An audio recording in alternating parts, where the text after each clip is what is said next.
Welcome to Dirt Floor Talk. My name is Jay Herring, your host. I am here with Nolan Terry. We're going to have a very interesting conversation from everything from family to cigars to church and religion. We're going to have a very interesting conversation. Go ahead and hit the like, subscribe button. Everybody knows our logo here. We are real men having real conversations, not polished floors. Nolan, that's why you do not need an ashtray. You just put it straight on the floor at the dirt. He is smoking a Victor St. Clair sweet bourbon, and then he's got a Victor St. Clair vanilla vodka afterwards. Because we are a 2.5 hour, 3 hour show. But it kind of flies by. I've never had a guest that didn't say that, so hopefully you'll enjoy it like the rest of them have. Yeah. But go ahead and tell us a little bit about yourself, like where you from, who you are. Yeah. My name's Nolan Terry. Born and raised in Florida. I grew up in Crawfordville, Florida for most of my life. Shout out to Crawfordville. Most of y'all know I'm from Crawfordville. However, me and Nolan didn't really know each other when he was growing up. I would have been one of those local legends that he would have only heard about. I'm just joking. But we did find out before the show. I've known Nolan for a while now, but I am 16 years older than Nolan. So we would not have hung out in the same circles. No. But go ahead. Know a lot of the same people though. Do know a lot of the same people, but when I graduated high school, we had one red light in the entire county. I think you had two, right? Did you graduate right after they put the second one in? Graduated. I think we had 3 at that point because they had put one in down there at the high school by Rockies.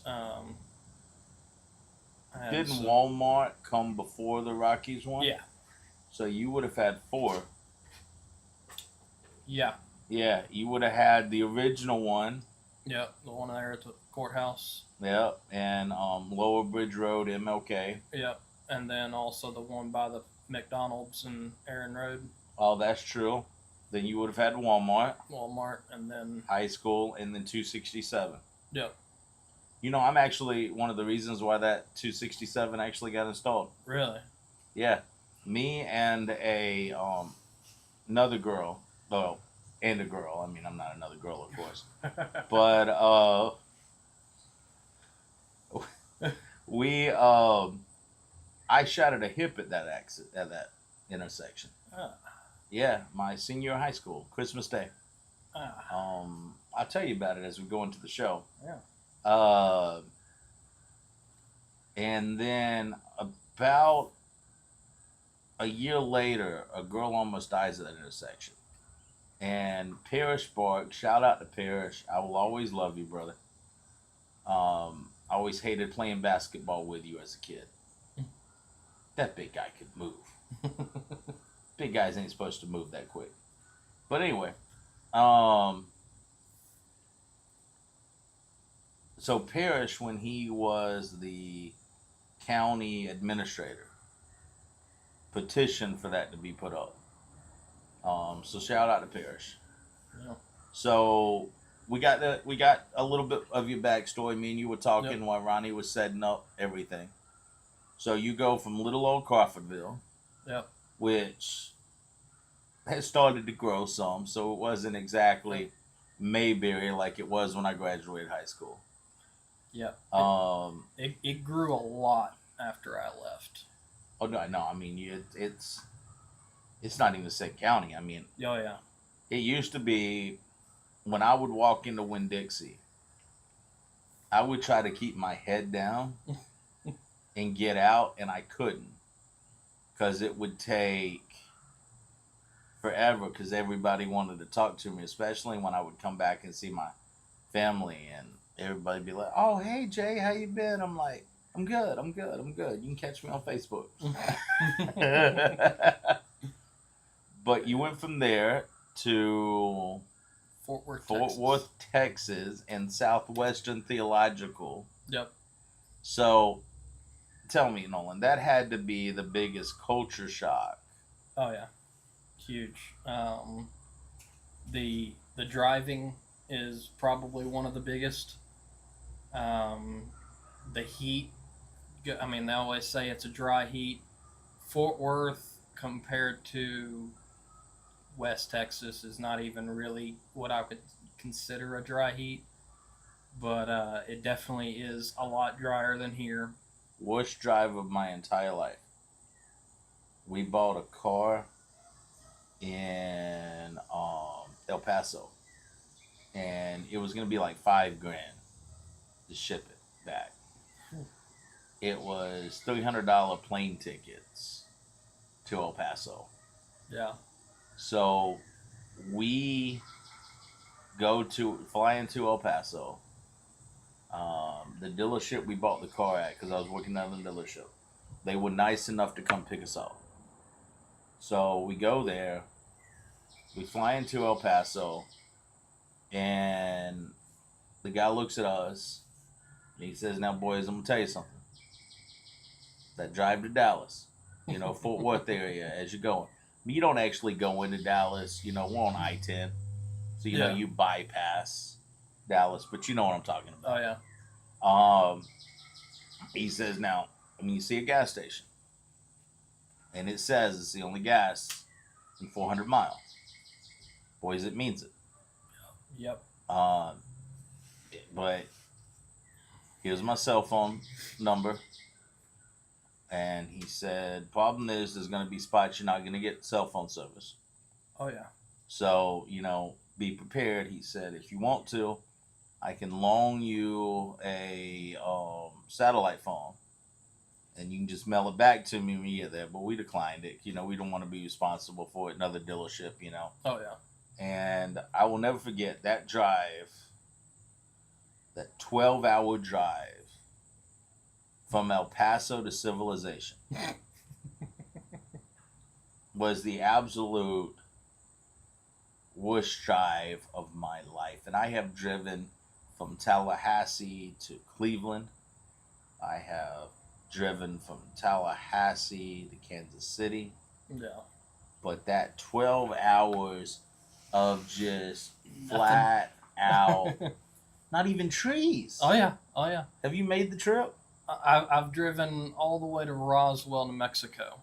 Okay, so you know what I'm talking about. Yeah, the tallest thing there is the windmills. And what they call trees over there, we call bushes here. Mm-hmm. Yeah, there's once you get past Tyler, it's you're lucky to find a tree that's like an actual tree. Nice. No, I'm with you. It was horrible. We took turns driving, and we were about out of our minds. Like, the only good thing I will say about the trip is that all those little gas stations have great food. Oh yeah. I mean, just amazing food. Stop at a Buc-ee's? No. That was kind of before Buc-ee's kind of Blew up. became Buc-ee's. Yeah. I mean, we're talking about a good 20 years ago. Yeah. So you're in Fort Worth. Yep. Culture shock of the world. Yep. Now you are married to a woman who I have grown to enjoy the time that I've spent with the two of y'all. Well, the three of y'all. Yeah. Yeah. Because you got a 15-month-old you now. got a 15-month-old. But you were telling me when we were setting up that his first words. Yeah. First word was Dada at church. My wife was holding him, and we were just sitting down, and she sat down holding him, and he reached over to me and said Dada, and I tell you, that was just thinking about it. I almost start crying just thinking about it. Just the hearing that for the first time, and then also knowing that he hadn't said mama at that point, so that was really his first word. Poor Mackenzie. So how many times have you reminded Mackenzie that his first words were Dada? Oh, basically daily. I mean, that's the biggest bragging point that you have until he's old enough to put a whole sentence together saying "Dada is my favorite." That'll be the what I'll be holding over for the next 15 months or so. Um, So you meet Mackenzie in Fort Worth. yep. Now, how did you meet Mackenzie? So we were set up together. I have a lot of family in Texas, distant cousins. My grandma and her family are from Texas, or were from Texas, and so a lot of her nieces and nephews are still there, and so was while they're getting to kind of finally meet some of them, and one of my cousins set me up with Mackenzie. We were at one of my other cousins' house for Easter, having lunch together that Sunday, and she said, "Well, I've got a friend who's got a niece who's new to the area as well, and about your age. She's about 4 or 5 years younger than me, but 4.5. But um, she's like, I think y'all would hit it off. I think y'all would get along, and if not, I mean, at least y'all could be friends or whatever. Since you're new to the area, don't really know a whole lot of people, and so we started messaging back and forth on Instagram actually, and she actually messaged me first.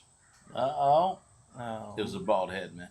yeah, I wasn't bought at the time, so the first message she sent me was, "That's a nice truck," because my profile picture was a truck that I had that I actually wrecked, and I just hadn't pulled that picture down, and so that's how our first conversation got started. Was she actually reached out? I was still at my cousin's house, so I'm sitting there. I'm hanging out with family and everything, so I didn't want to be trying to have a text conversation or whatever, and so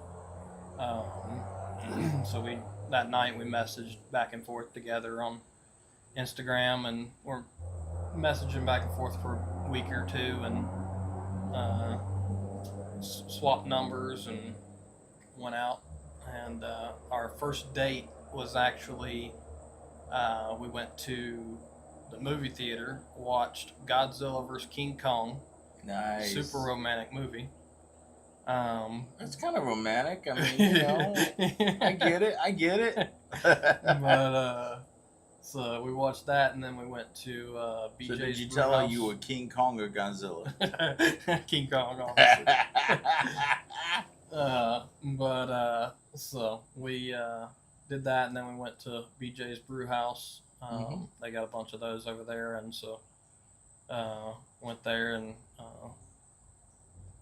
had a good time, and so kind of hit it off, and so we just kept on dating, and then in 22 we got engaged, and then got married at the end of the year in 22. Nice. Now you were telling me that two things. That one, y'all went fishing most of the time. Yep.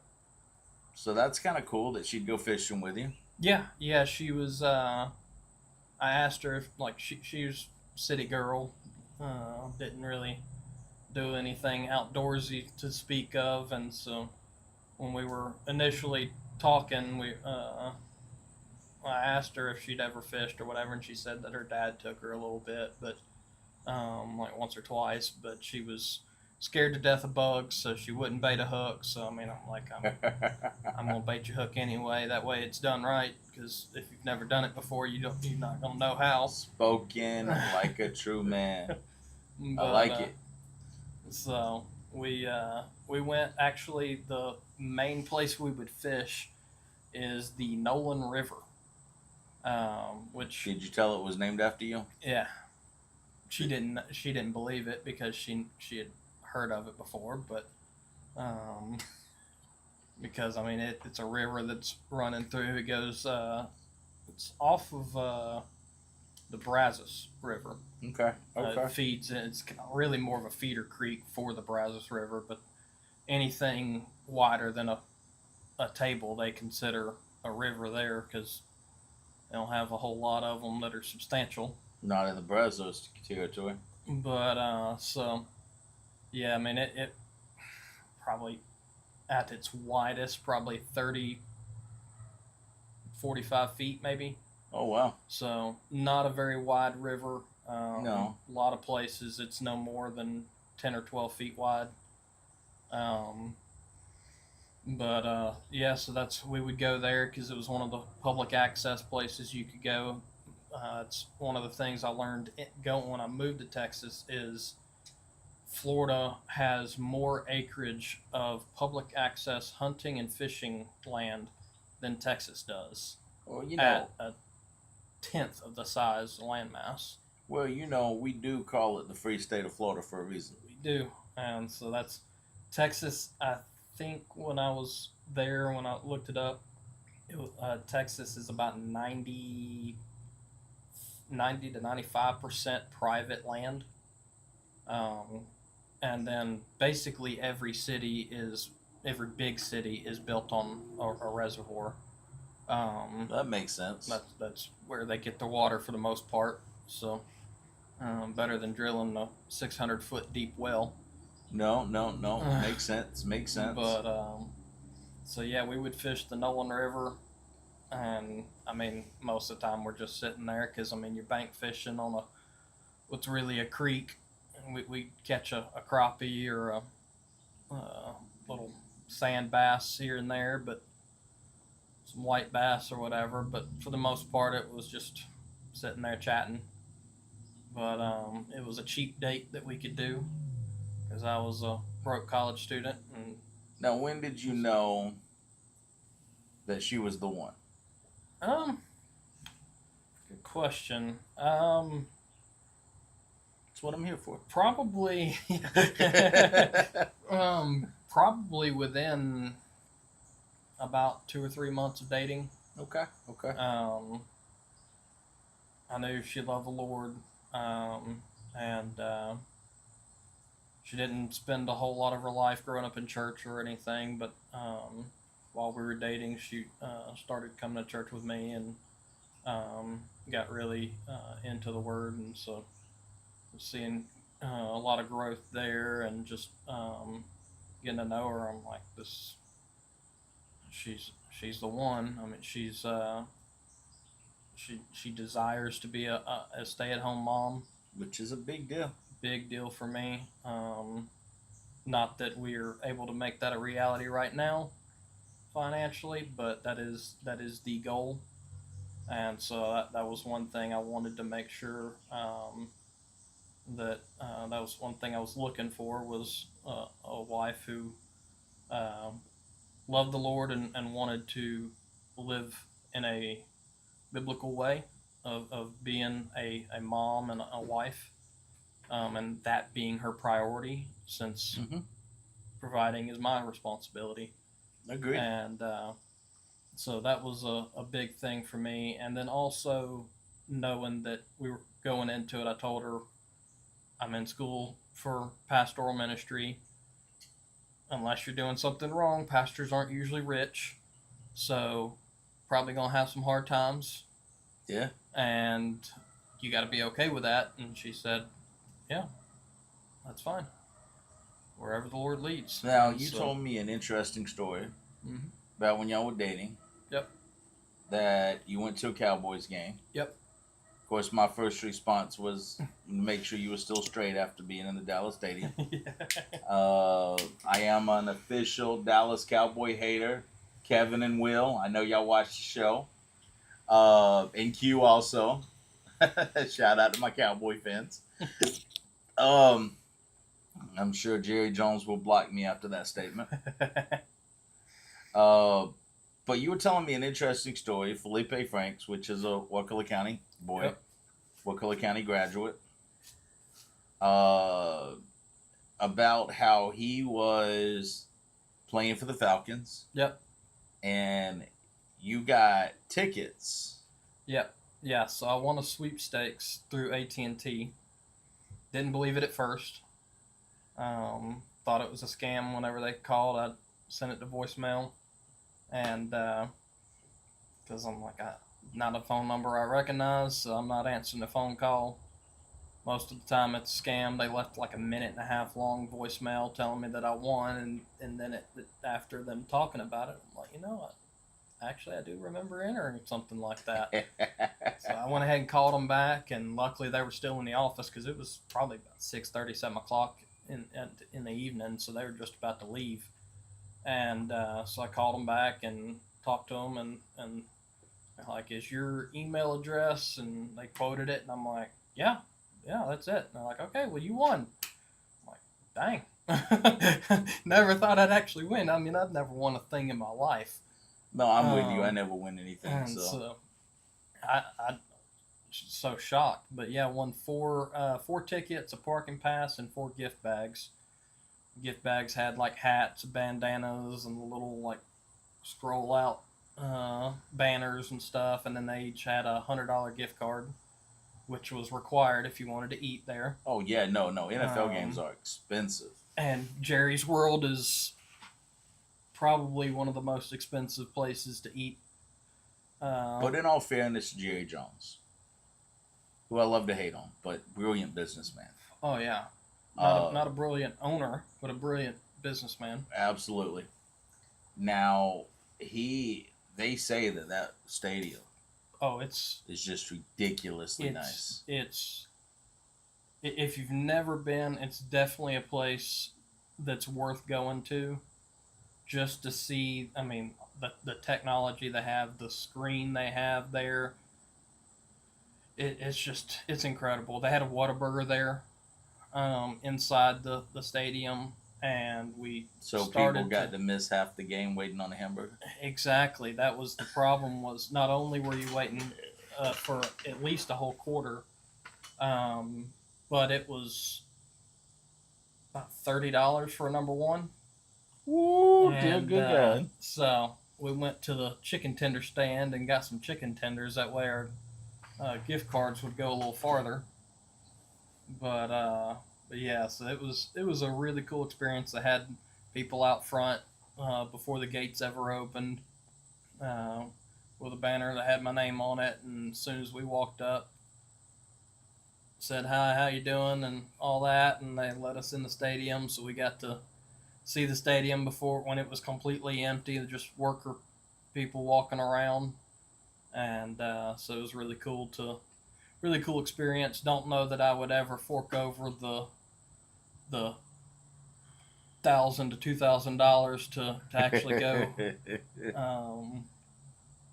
but it was a really cool experience. I know they have tours you can do where, like, when during the off season or whatever, where you can go, and I think a lot of the high school football games or like the championships and stuff played either that stadium or in their old stadium, the Star. Yeah. I've actually been to the Star.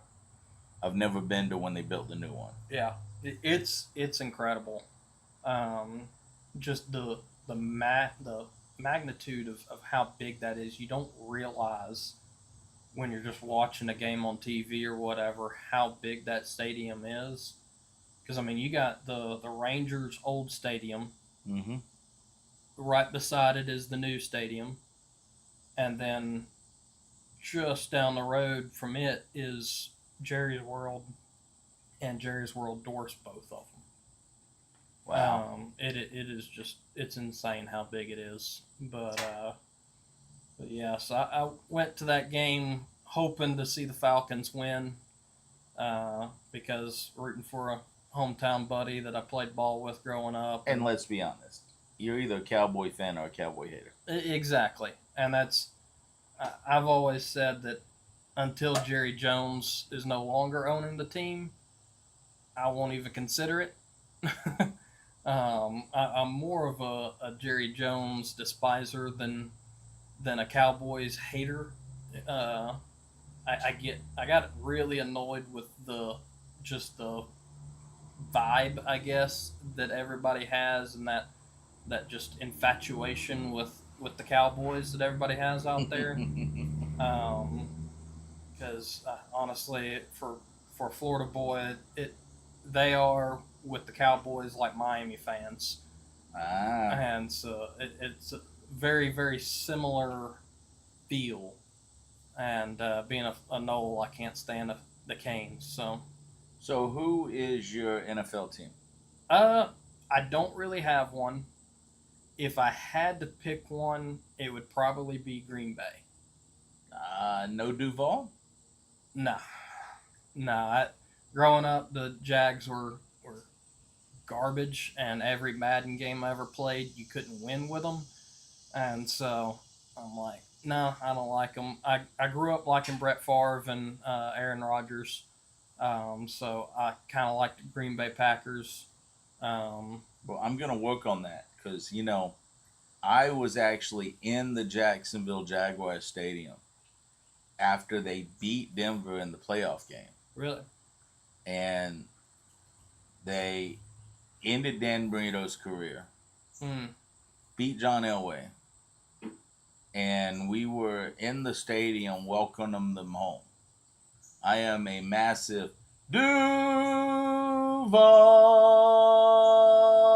Duval. Yeah. Anyway, so but I'm also no fan. In fact, last week, well, this is pre-recorded, so I guess it's going to be 3 weeks from when it actually gets shown. Um, we actually had a member of the Animals on. I saw that. Yeah, Yeah, yeah, very interesting guy. Shout out to Mike. yeah. Funny thing, I don't know how long he's been part of the Animals, but growing up when we still lived in Tallahassee up until the time I was about 8, Mm-hmm. we my I mean we grew up Knoll fans, and Oh, my absolutely. dad for about probably 3 or 4 years was getting the season ticket package for the baseball team uh, for his birthday, Nice. and but he only got 2 tickets, so it would usually alternate between me and my brother who would get to go. Sometimes my sister would go, but she didn't usually like to go. She sunburned real bad and stuff like that. Plus, she was a bit too little for that at that point. But and so we would go. We'd alternate. We'd usually my dad would forget who the last one to go was, so we'd have to flip a coin. And I tell you, when I say I never win anything, we went on a stretch there where I lost probably 30 coin flips in a row. When I say coin flips, we had a pillow on a couch I don't know if my mom had made it or what, but it was one of those like stitched ones with the I never can remember what they call that. Embroidery. Yeah, stuff like that. But it was the hand kind where you got the little Yeah, fabric or embroidery. whatever. But anyway, so we had this pillow that it had the design on the front and it was green on the back, and that's usually what we would use as the coin flip. And I swear that thing was weighted or something because I lost, and between fishing trips and baseball games, I lost probably 30 coin flips in a row because my dad couldn't remember who went the last time. And so, yeah, I would get real mad whenever he would forget that my brother was the one who went last time. I'm like, we did a coin flip the last time. You know I don't win those. He obviously went. And he's like, I don't remember. I'll just flip a coin for it again and let's go. But so we were actually in the Animals um, for about 3 or 4 years there. Nice. Um, Now he is probably a newer member of the Animals because he's not that old. But I will say this. I said it. I said it 2 or 3 Fridays ago with him, and I'll say it again. I've enjoyed every game I have ever gone to yeah. in Doak Campbell Stadium. I have. Don't get me wrong. But at 44 years old, Doak Campbell is a much harder game to get into for me. I am overweight. I've got a hip replacement done, and so Doak Campbell is hard. However, I thoroughly enjoy going to games at Dick Hauser, and I enjoy softball games. Yeah. I am a massive college softball fan. I have learned to appreciate that sport. Shout out to Kelly at Jerry's for always having it on and us watching it. So I'm with you. If I'm going to a game, Jaguars, I used to try to go to one game a year. Like I said, it's getting to be a bit much. I find myself being a um, TV, nice chair, and cigar Yeah. football fan. Yeah. But so tell me something. You're at Fort Worth for theology, Mhm. Baptist ministry. Yeah. First of all, I've had the calling, Yeah. so I understand. I talk about it in a new book that I'm going to be releasing soon. Um, Tell me about your calling when you knew you were called to the ministry. Yeah. So probably in high school, um, we were.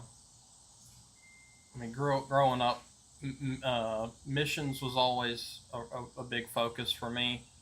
Um, I grew up. I grew up playing baseball, bass fishing, that kind of thing, and so my plan, as of eighth grade, was major league baseball player, make a few millions, retire early in my mid 30s or so, and go be a missionary.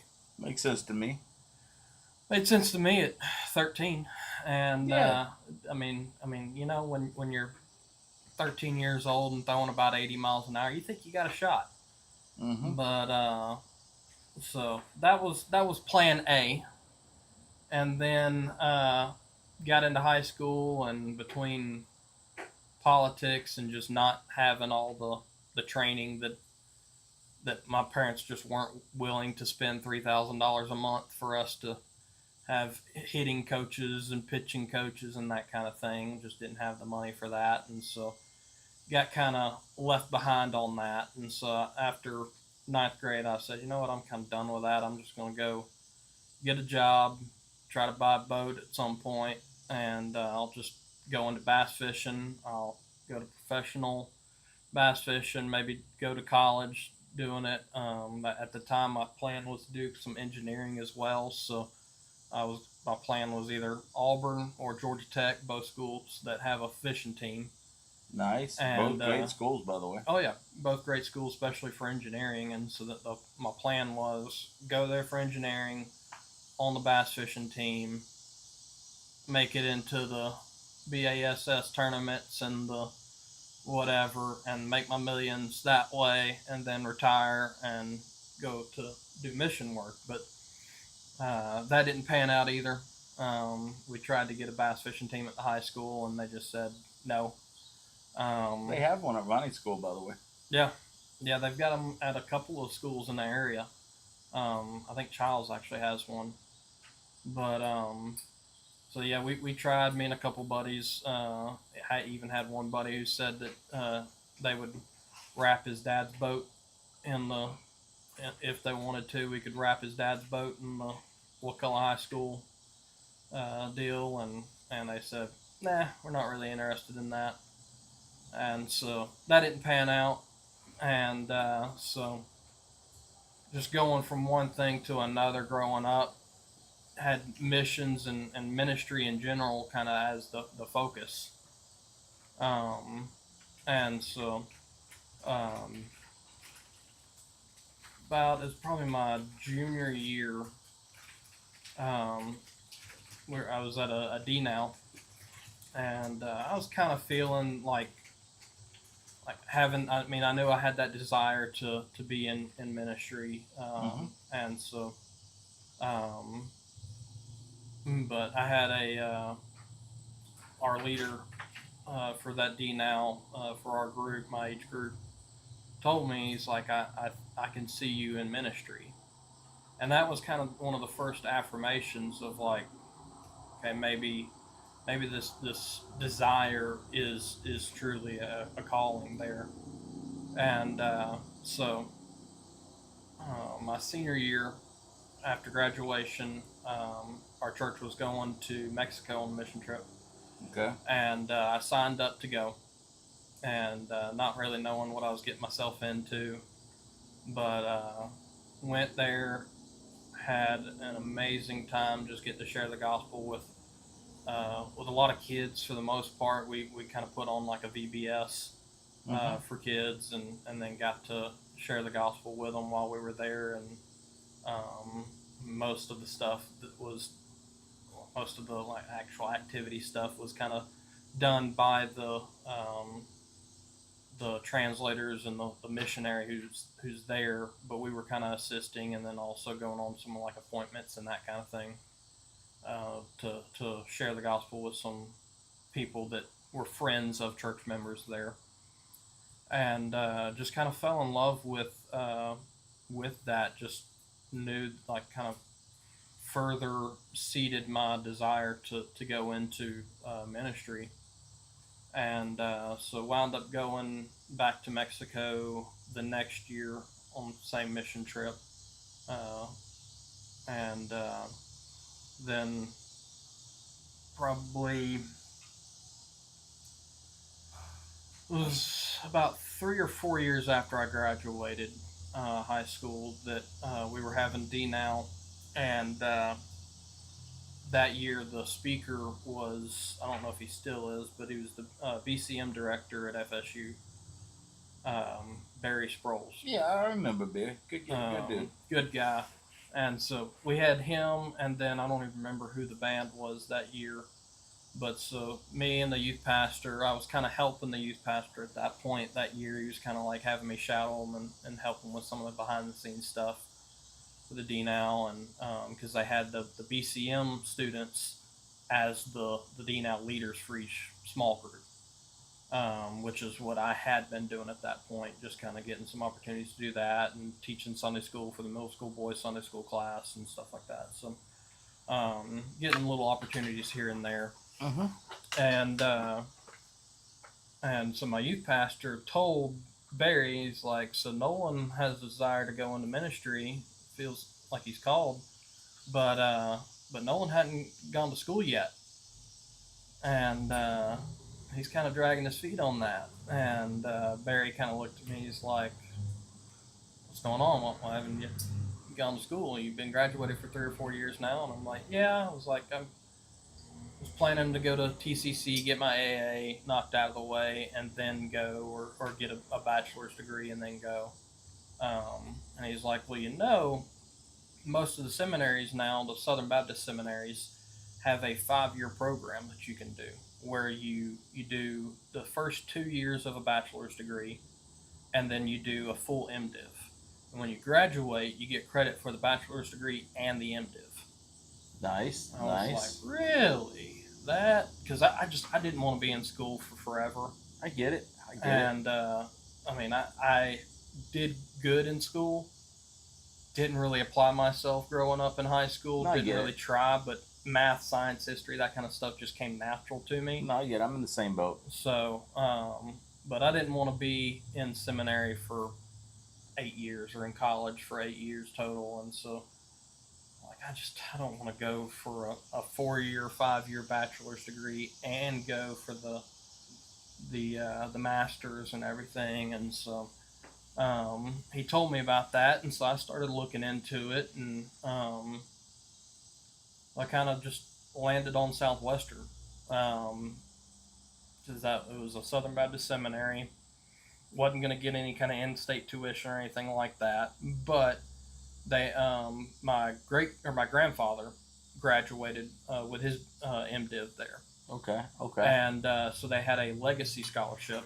Okay. I thought was like a permanent thing, basically waived your student fee each semester.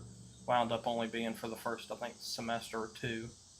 But if you were a descendant of like either your dad or your grandfather or something like that graduated there, you would get like a waiver for the student fee for the semester. And it's like, well, I'm not going to get that anywhere else, so No, might no. as well. And seeing that, like looking back, that was kind of God's providence to bring me to Texas, meet my wife, Mm-hmm. and then ultimately bring me to a healthy church. And so just seeing the providence of God there, working in my life and just kind of moving me in that direction. Um, Growing up in a Southern Baptist church, didn't grow up reformed in any capacity. And so I didn't have a great understanding of the calling for Mm-hmm. for pastoral ministry. Um, just like, oh yeah, I feel called. I feel called. It's like, well, feelings can change. What do you mean by feel called? And so actually, our the head of the mission organization that my church in Crawfordville was linked up with, um, he put me in contact with a guy who was big on church polity and different things like that, connected with the Nine Marks Okay. Okay. group, and so kind of in the vein of Reformed theology, just within that Nine Marks group, and so we got to talking and went to lunch with him one day, and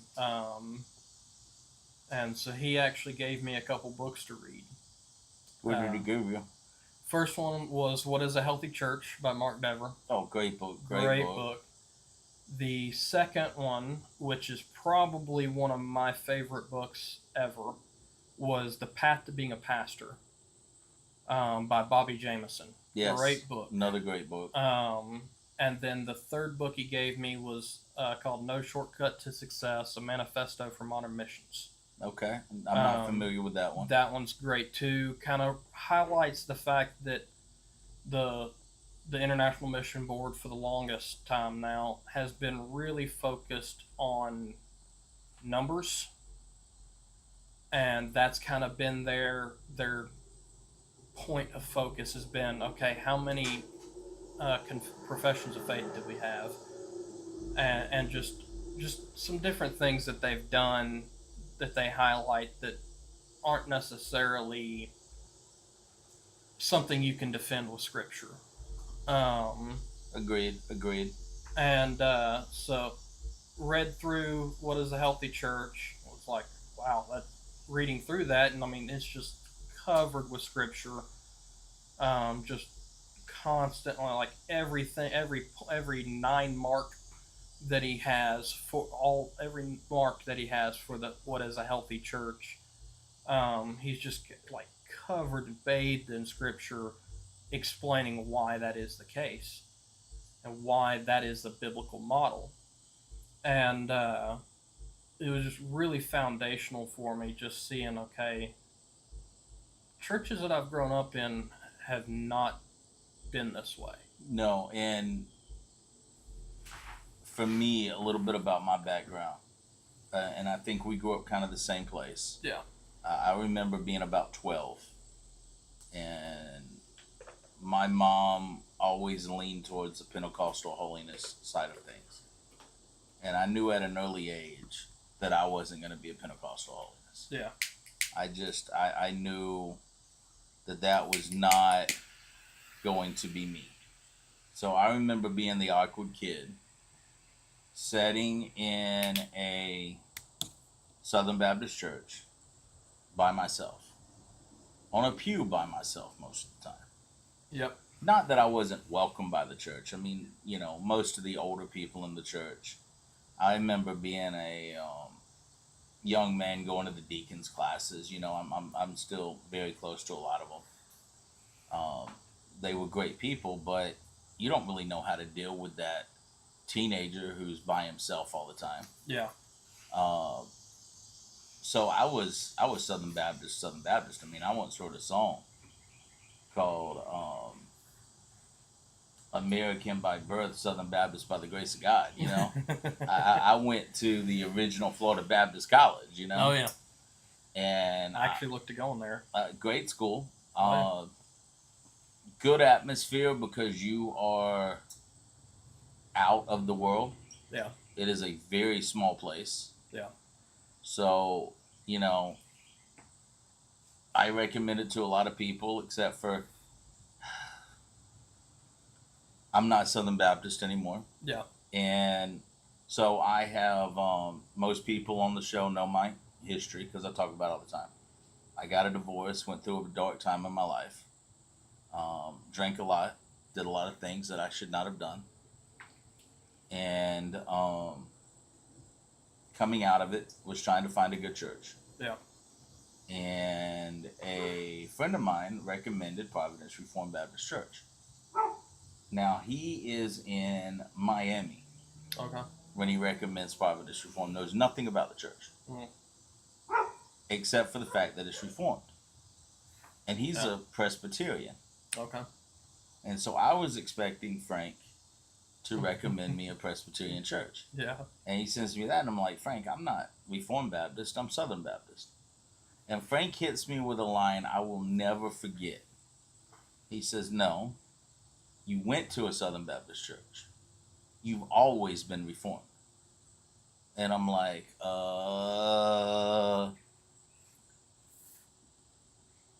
I'm not that familiar with Reformed Baptist, honestly. I knew nothing about them.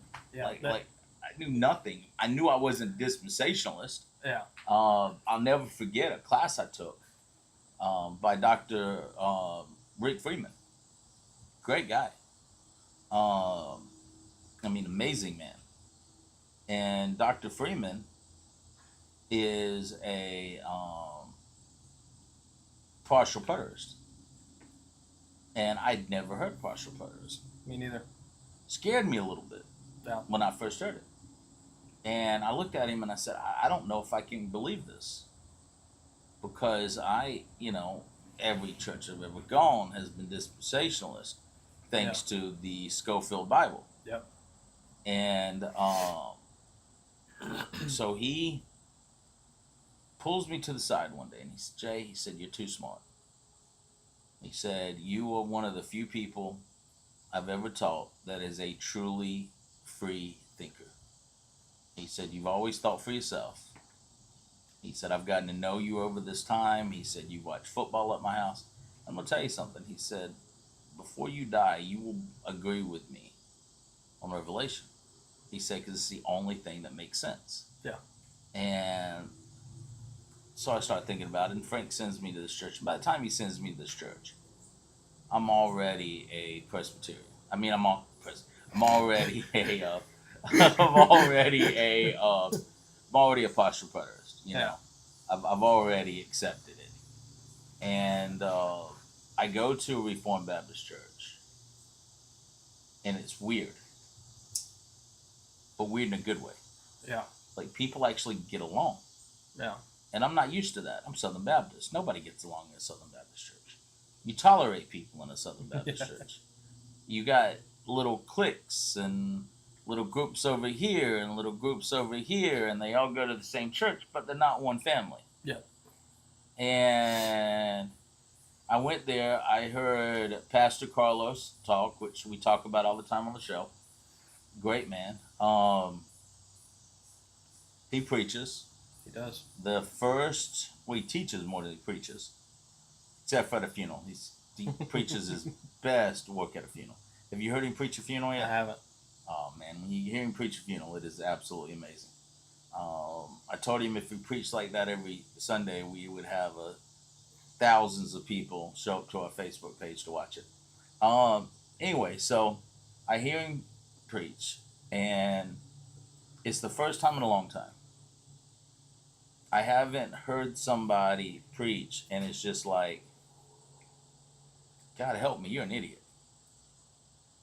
You know, like, yeah, like, have you even read what you're preaching on? Like, the Bible doesn't say that. And I mean, I got that all over the place. I had been to like 40 different churches. Yeah. And every single one, I'm like, and people that have been pastors and is no longer qualified to be a pastor, I find that they're a lot like me when it's hard to find somebody because you've got all these fakes out there in God's pulpit. Yeah. And then we sit down to a meal afterwards, and they're not doing the lovey-dovey fake church talk. Like, they're actually talking theology and politics and world events, and like, they're not always agreeing with each other. Yeah. And I'm just like, I like this. And I mean, I'm a fat boy, so you fed me. And so I started going, and I got to tell you, it's been one of the best decisions I've ever made. Now, we're going to take a 5-minute break. Well, probably about a minute break. This is a good time to hit like, subscribe, follow. We also do if you haven't checked out Father to Father, Brother to Brother on Amazon, it is a book by Greg Robinson. Excellent book. Greg has been on the show many, many times. I suggest that you do that. Go to carterscorner.org. Great. Sam Carter does so much good. It's not even amazing. I can't even wrap my mind around it. But anyway, we're going to be back in a few seconds, so don't go anywhere.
Okay, welcome back. We are still here with Nolan and our second hour of the show.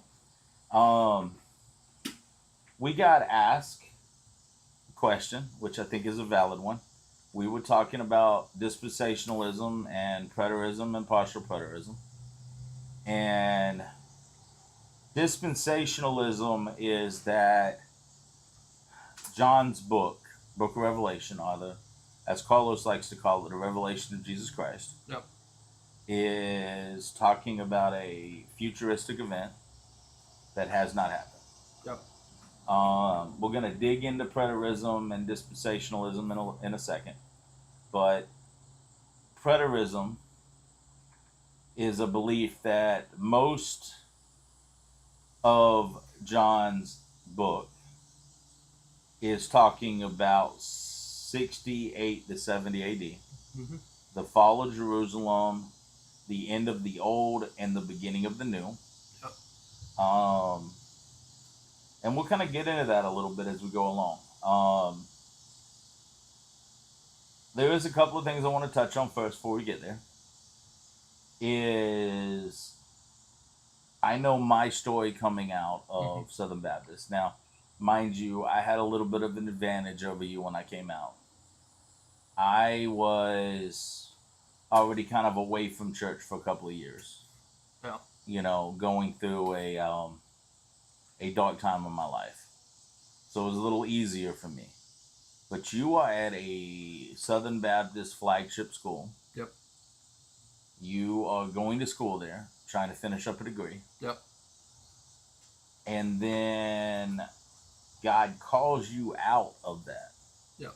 So how was that like mentally? And also, how did Mackenzie take that? Yeah, so the as far as Mackenzie, I'll address that part first. I've been blessed with such a wonderful wife who trusts my leadership in those matters. Um, and so when we were kind of making the transition, um, it was one of those easy things. It was kind of strange because she's so different than a lot of women these days who question you on a lot of things. She when I say what we're gonna do, she says, "Okay, well, why exactly?" And I explain what the scripture says, and she says, "Okay." That's awesome, man. And so very very smooth on that side of things. But as far as the kind of leaving the Southern Baptist Convention, the church we were at in Texas when we got married was a big Southern Baptist church, and shortly after we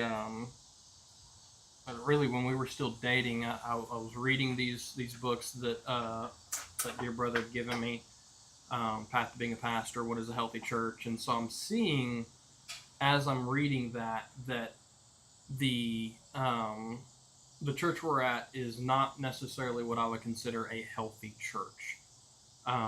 They do expositional preaching, but it was to the point where it's so big that you don't really have a relationship with the pastor. And that's one of the things that one of my convictions is a pastor should know his flock. Oh, absolutely. If you're going to be pastoring people, you should know them on a personal level. Mm-hmm. You should be able to spot them out of a crowd. Mm-hmm. And when you have a church that is hundreds and thousands of people, it is really hard to do that. And so what you wind up with is you have the young adult church Mm-hmm. and their pastor who knows you.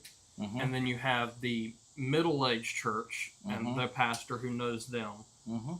And so you don't really have one church. Now, I have read, and I agree with this, that churches should never be more than 200 people. I would tend to agree with that. I think the number, I don't know that I would necessarily put a number on it as much as I would put it should never get so big that you have to split off into multiple services. I agree with that. And it should never get too big for the pastors to be able to know everybody. I agree and be with able that to, also. to minister to people. And so that was one thing that just kind of was just a light bulb moment reading through the What is a Healthy Church and seeing kind of the model that we see in Scripture, where you have the apostles saying, we got to set aside, we got to put people in that role of waiting the tables and taking care of the widows and orphans and that, so we can actually focus on Mm-hmm. the pastoring, the shepherding, and the word. And so you a lot like for me, it's not necessarily a number thing as much as it is a what can the pastors handle. And then also having a plurality of elders and not a single pope of the Baptist flavor, which was scary to me. Yeah, I'll be honest. I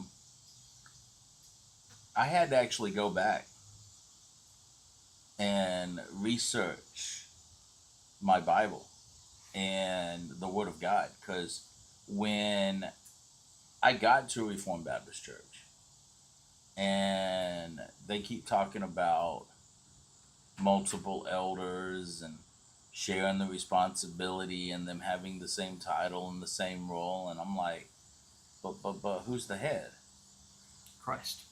Yeah, of course. and it was so weird to me because coming from the Southern Baptist, you've got the head pastor, the senior pastor, then you've got maybe a youth pastor, minister of music, maybe a children's minister, you know, and I had never in my life, I had never heard of such a thing. Yeah. And then I started researching it, and I don't know if this still holds true, but it was when I was in school. The average stay of a Southern Baptist pastor is 18 months. The average stay of a Reformed Baptist elder is 14 years. Yeah. And I'm like, well, obviously the church isn't running them off if they're staying 14 years. Yeah. You know, as in the Southern Baptist, it was, you know, I just remember growing up. Now, you were in a little bit different situation than me because your pastor had been there for many years. Yeah. But at First Baptist, I mean, God help us, we went through so many pastors, it wasn't even funny. Yeah. They would eat them alive. So I'm with you on the polarity of elders. And I think it's a good thing when it works. Yeah. But let's pivot for a second and we'll get back to church and everything. How do you like that cigar? Wow, it's great. Getting a little warm on my fingers, but getting a little small, but... When did you start smoking cigars? So I started smoking cigars around the same time I became Reformed. So about 22 to 23. Well, no, it's been 23. Met a really, really good brother there at seminary. And he's like, no pressure or anything, but I smoke cigars whenever I study. I go to the cigar lounge in town, or just south of town in a town called Burleson. But he said, you want to come hang out, we can chat. I'm like, sure. And so went there, and never, like, I'd maybe puffed on my dad's pipe once or twice, but nothing real or anything. And so he gave me a Sweet Jane, my first cigar, and he's like, this will be a good one. He's like, Fat Bottom Betty. Yep. He's like, no pressure, if you don't want to smoke it, that's fine, or whatever. And so we actually sat down and are talking. And so, funny thing, we both were kind of had the same plans of discussion when we got there. And so we had both been talking about kind of aspirations in ministry and kind of what we wanted to do. And so when you're at a Southern Baptist seminary that doesn't allow alcohol on campus, doesn't allow smoking or cigars or whatever, anything like that on campus, and you meet a guy who is like-minded in basically every area of theology. Really don't know if there is a difference between me and him in theology, but just when you meet a guy like that, and you both have basically the same kind of aspirations of ministry, church planting, and that kind of thing, um, that kind of little bells start going off, and you're like, I wonder, would would there be a chance for potential church planting opportunity with this guy? And so um, that was kind of my uh, aim at going to hang out with him that day. Went to the cigar lounge. Now, Wild Cigars, great place. now, how did you enjoy your first time at a cigar lounge? Oh, it was great. I mean that I always loved the smell of cigars and pipe tobacco and everything, and so being just hanging out, smoking a cigar and chilling, talking theology, like that. It was awesome. Now, was it? Tell the truth. Was it not? It was not what you were expecting, was it, when you walked in there? No, You were expecting it to be more like you're walking into a bar atmosphere type of yeah, a thing, and instead it's grown men yep, having grown conversations, yep, talking about things that matter, yep. and how nice and welcoming Oh yeah, were all the guys in there. oh yeah, yeah. And that was. We wound up sitting on the back patio. There was a lot of people there that day, and so we went out to the patio to hang out. That way we could hear each other talk. But that particular lounge is probably one of the nicest cigar lounges I've ever been to. It is the nicest cigar lounge. Fairly new, but I got to get you to Jerry's one of these days. yeah, yeah. But this one, it's set up like when you walk in, it almost has it's like a Buffalo Wild Wings on the inside, Okay. but get rid of all the high tops and all that kind of stuff, and you just got couches and chairs, and you're just Nice. sitting around. Um, and they've got a humidor that's about the size of cave here. Oh wow, that's a good size humidor. Yeah, and so when you walk in the door to the humidor is right there. Set your bag down with your lighters and stuff, and walk in and pick out your cigars and stuff. And so um, it was great. Just, I mean, some of the most epic beards you'll ever see. Yes. Just great folks there, knowledgeable on cigars and pipe tobaccos and different things like that. So I mean, like you could sit down and wind up having a conversation with anybody there and just find something to talk about. And but yeah, so definitely a different atmosphere than I was expecting. When I think of before that, when I think of a cigar lounge, I think of a bar with a bunch of drunks and it smells like cigarette smoke and all that. And so that's and there's a very very different smell of cigar smoke to cigarette smoke.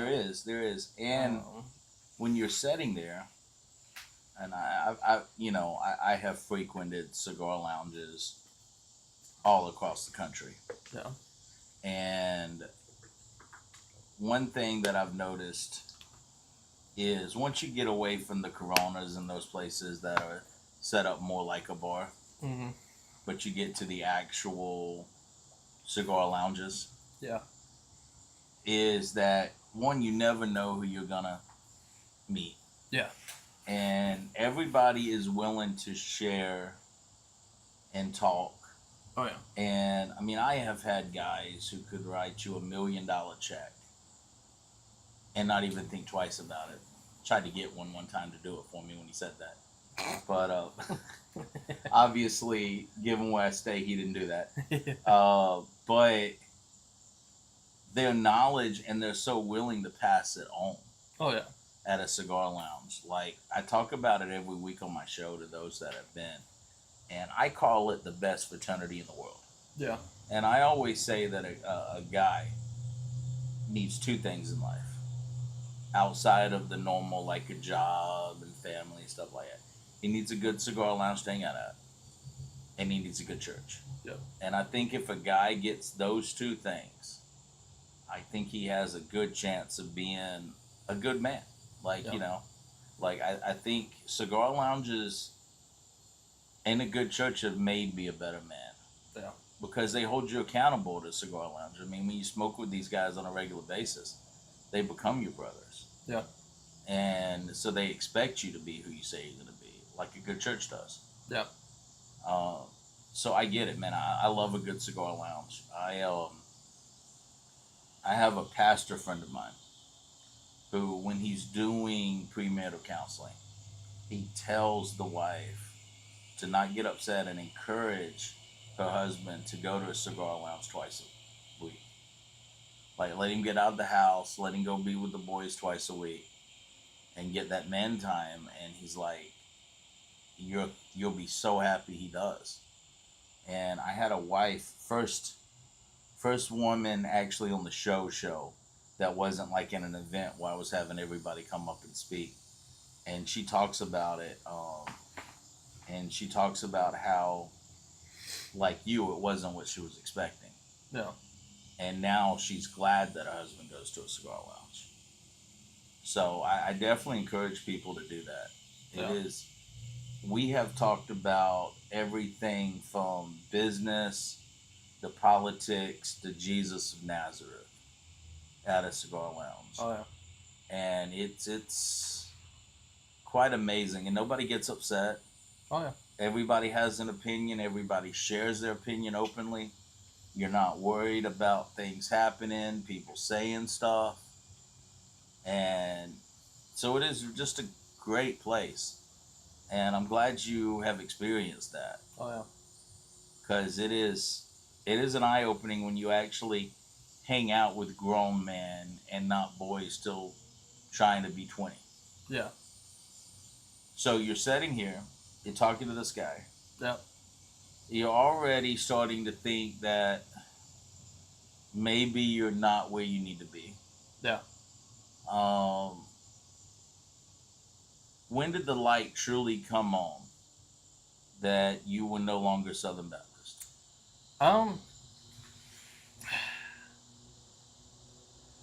That's a good question, because I mean I've still got ties within the Southern Baptist Convention.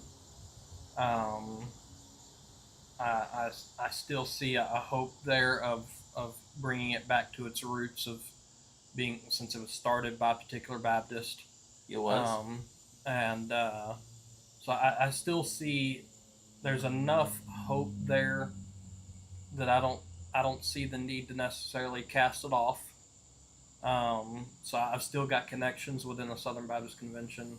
Our church in Texas that we wound up at, it was a non-Marks church. It was a church plant. We started there as members, as founding members. But it was reformed. I think they would kind of describe themselves as Reformed Southern Baptist. So still Reformed, still holding to the doctrines of grace and 1689 or Philadelphia? New Hampshire. Okay. A little bit more vague than 1689, but I can take it. Yeah.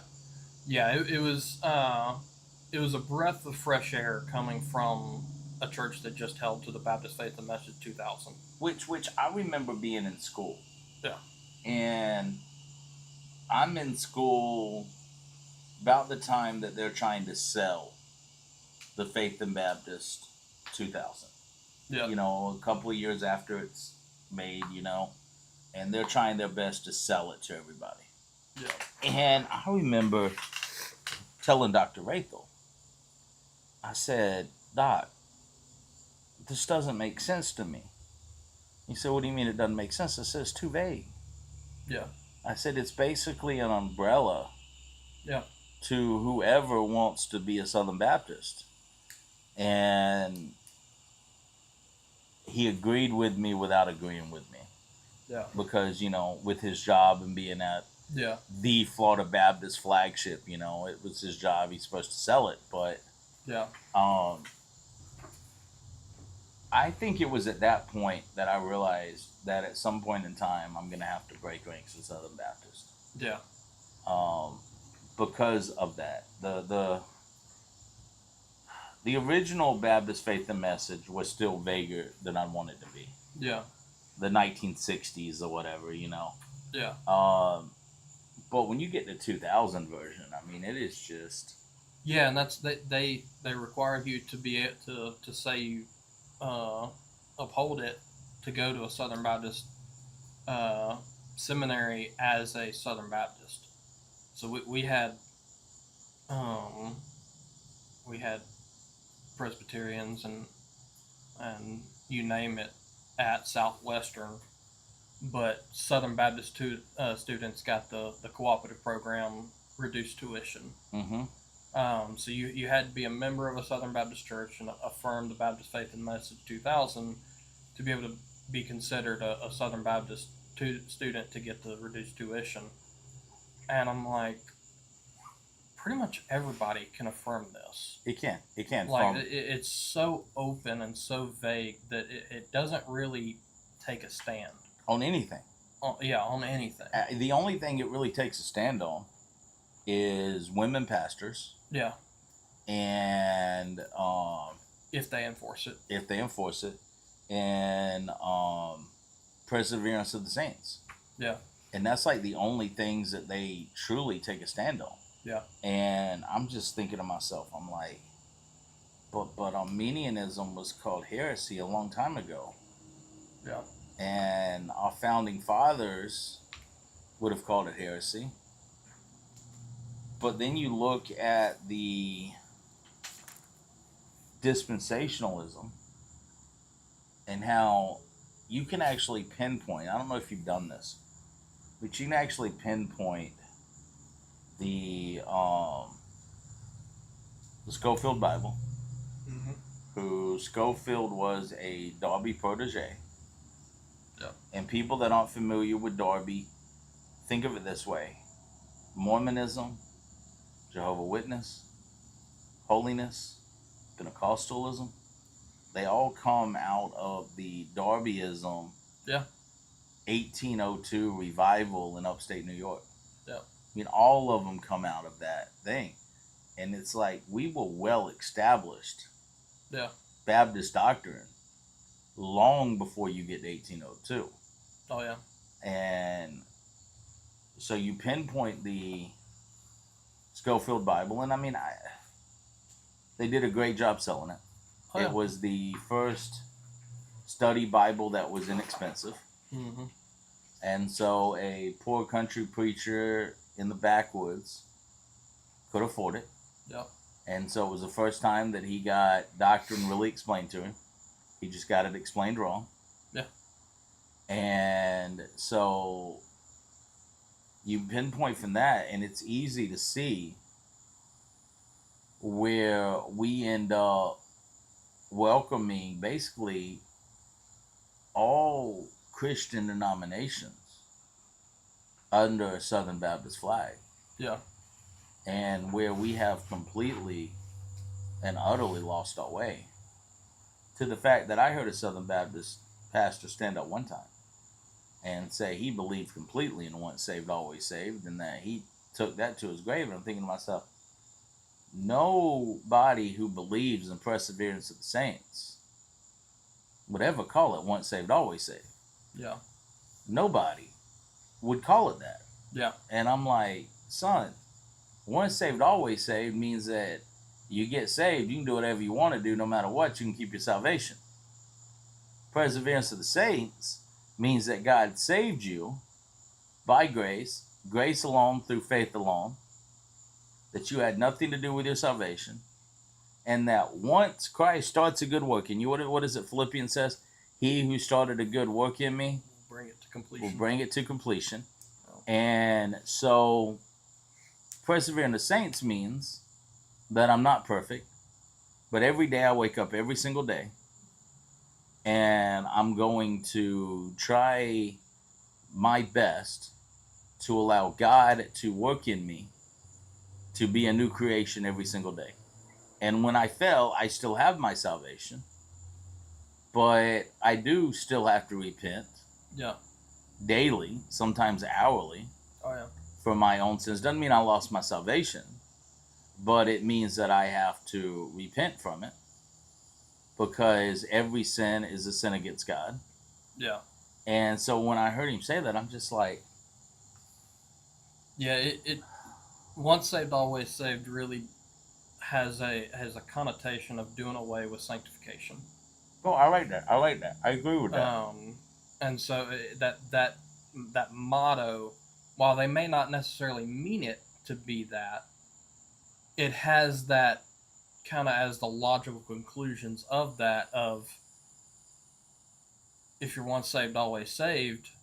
It's pray this prayer and you're good to go and you can live however you want. Sanctification doesn't matter. It, there's no more growing that has to be done, and that's you see in Hebrews like 6 where the author of Hebrews is saying like y'all should be on solid food, but I'm still having to give you milk, Well, absolutely. and that's really what is that's the result of that mentality of once saved always saved is you're stuck on the spiritual milk for forever.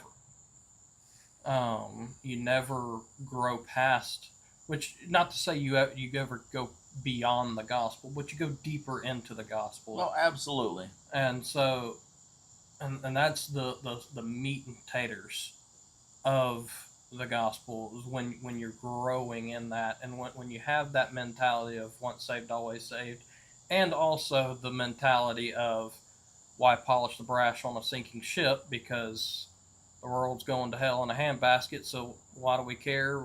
We lose in the end. We're just grateful that we get sucked out of here before all hell breaks loose, literally.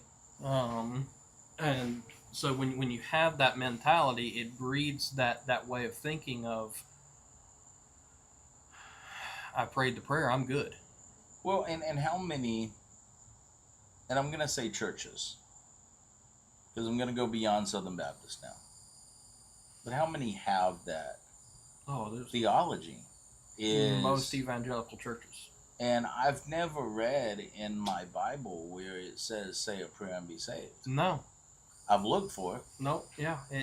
And that's the fun one of those funny things that I was reading in what is a healthy church is just and the no shortcut to the success of manifesto for modern missions that both of those kind of point out the fact that that is not how the apostles did evangelism. Mm-mm. When they went to speak to people, they told them repent and believe in the gospel, repent and believe in Christ. Yeah. Turn from your sin, look toward Christ, and go and sin no more. That Jesus would tell people, go and sin no more. Yeah. He didn't say, well, make sure you sign this card and make sure you recite this prayer word for word and make sure that once you've done that, you've been baptized. And then if you didn't mean it the first time, you get rebaptized once you actually finally mean it. And that was one of the biggest things that really growing up just never made sense of just seeing people who would go to a D-Now or to a youth camp or whatever and would get saved every year. I used to work security at D-Now in Orlando, so I get it. Yeah, and it's like, didn't you get saved last year? I'm like, well, I'm having to rededicate my life. It's like, you don't do that daily.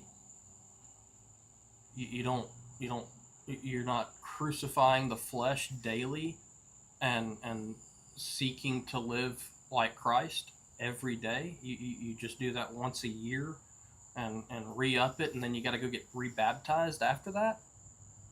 And so that was something that just, and I'm not saying that everybody who's ever been baptized more than once is wrong for doing that. I think that there are plenty of people who have been baptized multiple times who were baptized improperly the first time. That's true. And then that's just baptism. We can go on the whole rabbit trail of why do we let youth camps baptize kids, and why do we have I mean, baptism is the church putting their stamp of approval, saying, "Yeah, this person is to the best of our knowledge a Christian," and it is a symbol of dying to yourself and being raised in newness of life. And it's like, why are we having parachurch organizations baptize our kids and our church members? And like, so those people affirmed your salvation, but the church that you're a member of, that you've grown up in, they're not the ones that are affirming that and saying, yeah, this person is a member of our church, and to the best of our knowledge is a believer, and is. Well, I had a paradoxy, a conundrum happened to me about a year ago. One of my cousins got saved at a church that you're very familiar with. Love her to death, always been close to her, and she wanted me to baptize her. And so I talked to Pastor Carlos about it, because I didn't really feel comfortable. Now, don't get me wrong, I have a great relationship with her pastor, love him to death. Yeah. We won't name names on here, but yeah. You know what I'm talking about. Love him to death, like absolutely. I think he's a good guy, and I think he's a yes. Takes time to get to the point of me on biting cigars, but he didn't have a problem with it. He said he didn't really care who baptized. And I'm like, well, I'm uncomfortable with this. I said, I will baptize her, but I want you in the church there. Like, I want to be a guest person baptizing her. Yeah. You know, knowing some of her situation, she wasn't always comfortable with every man touching her, so I get it. And I'm like, if we're going to baptize her this way, then I want the church to be a part of it. Yeah. And I understand if she wants a small baptism and a couple of members of the church, I said, that's fine. I said, but I'm not baptizing somebody outside of a local church. You know, now I get if we are in the middle of a desert. Yeah. Or we are in the middle of a jungle and I meet somebody and they get saved there. That's a completely different situation. Yeah. And, you know, we can discuss whether that's a good situation, not good situation. But I said, I'm not doing this on my own. Me and her going down to a local lake and me dipping her with no church authority behind me whatsoever. Yeah. Said, I'm just not doing that. And, but his lackadaisical thing on baptism, and I don't get me wrong, I get it. Baptism doesn't save you. Oh, yeah. Thief on the Cross, a perfect example. Yeah. I wish Scott was the one producing today, because the look on his face when I said that would be hilarious. Shout out to my boy, who was an excellent producer, great business partner, love him to death. But, you know, me and him have strong stances on that because he's a Catholic. Yeah. But as a, you know, Protestant, I wasn't doing it without the church's approval. Yeah. And not only church approval, I wanted the authority of the church behind me when I did it. Yeah. And you're like this. I will never forget the time when I stopped doing salvation altar calls. Yeah. Because, I mean, I was taught to do them. Oh, yeah.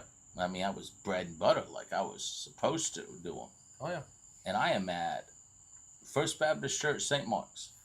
Okay.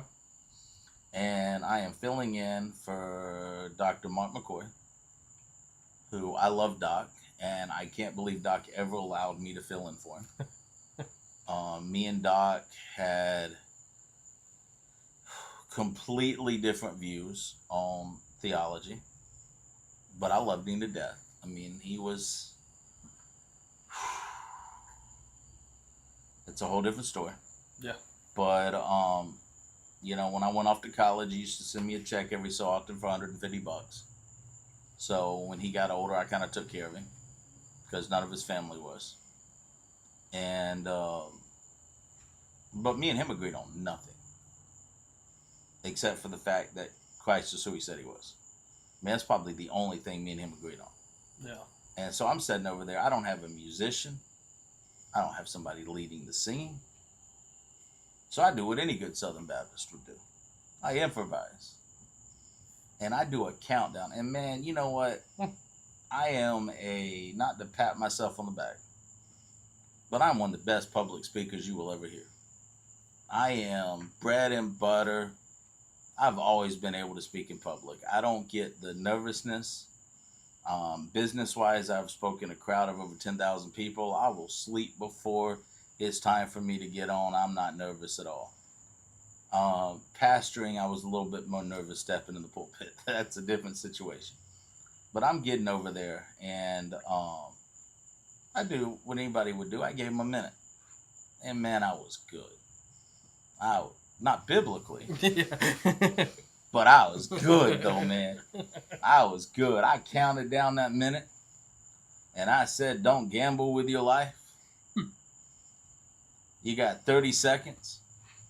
Man, I was so good. This old dude in his 80s came down, kneeled at the altar, and we couldn't get him up. Like, it took everybody in that church to get him up off his knees. And I went home to Graceville, and I told somebody that story. And I said it in a bragging motion. And I'll never forget, he looks at me. He says, "Now, unlike Southern Baptist folklore, find me a salvation altar call in the Bible." It ain't in there.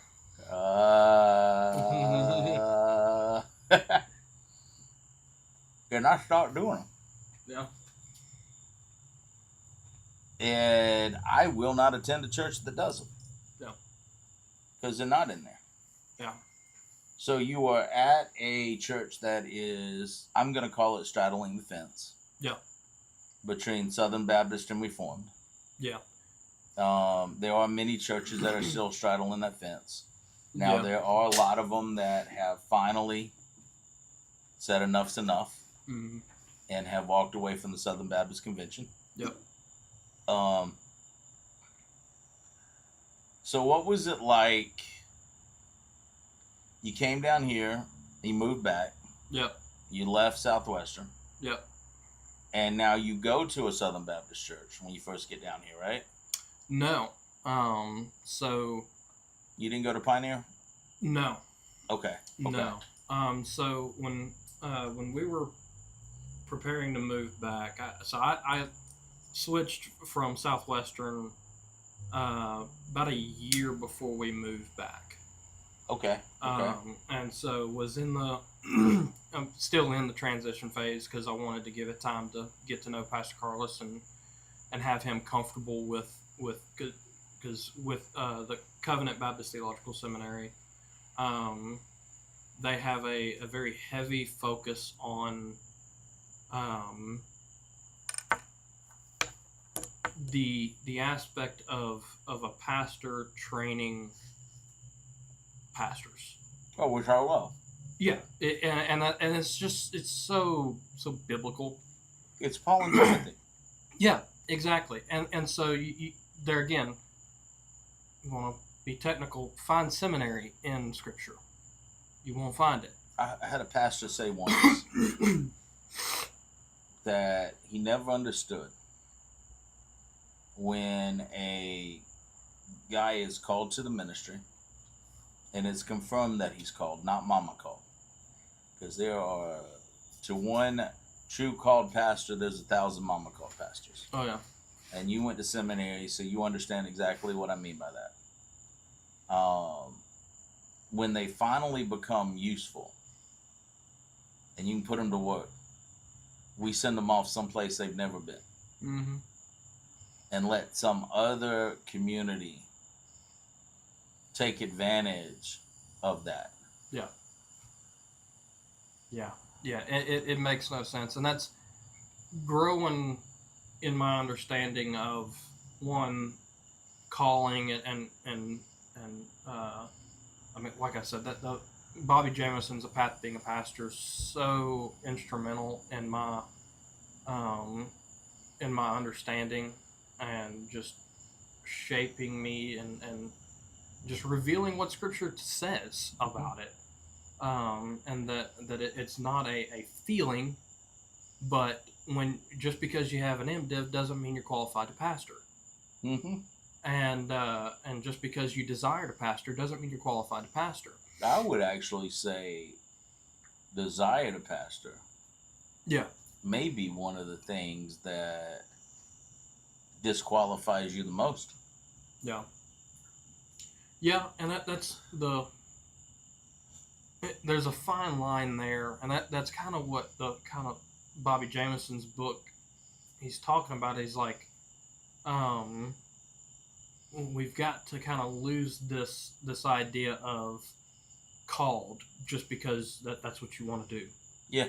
And he said when you look at Timothy, Timothy 3, Paul says if a man aspires to pastor, he desires a good work, and then lists all the qualifications. Mm-hmm. So there's obviously a desire to do it, but it should also be something that your church, your elders, and your pastors are saying, "Hey, we see these qualities in you. We see your ability to teach. We believe that you might have a calling, a gifting in that area." And so this idea of like you have so many self-called pastors. Yeah. I call them mama called. Yeah. Because mama wanted to pastor in the family, or grandmother wanted to pastor in the family. Yeah. So you have so many of those kind of guys going to seminaries that it's really rare to have somebody who is gifted in those areas, qualified in those areas, and also aspiring to do it not for any kind of gain, but because that's what they see as where God is leading them. And so that was just such a foundation shakeup for me. Because going to seminary, it's like I went to seminary because I was like I desire, I aspire. Had a few guys that told me like, hey, we see this in you or whatever. But like my pastor was kind of caught off guard. The youth pastor wasn't, because he knew he was giving me opportunities to teach and that kind of thing. But the senior pastor was kind of caught off guard that I was wanting to go to seminary, which is mind-boggling to me. Yeah. Because I know the pastor you're talking about, mm-hmm. and I know the church, I know the youth pastor you're talking about. We won't be naming names, but the fact that one, the youth pastor and the pastor, which the older I get, the more I disagree with the position of youth pastor. Yeah. Did not communicate at all. Because had they communicated, he would have known. Yeah. And should have known. And should have had you underneath his wing. Yeah. At a much earlier age. I mean, when the youth pastor first thought, hey, this is somebody that I think God is calling, it should have been communicated to the pastor, and the pastor should have been teaching you. Yeah, and that's one of the things that has been a big, let's just call it a light bulb moment of just seeing how we have seminaries, and this is something that's a little controversial, but the existence of seminaries in general is an indictment on churches individually for not doing their job. I'll agree with that. 100%. I mean, you know how many people when I went to BCF at an older age. I was not young compared to everybody else. Yeah. And shout out to David Kilway, wherever he is. Good man. David gave me plenty of opportunities to preach. Yeah. I mean, plenty of opportunities. and would critique my sermons. Um, so I had the advantage, and he wasn't even the full-time pastor; he was an interim pastor. Yeah. And so by the time I get there,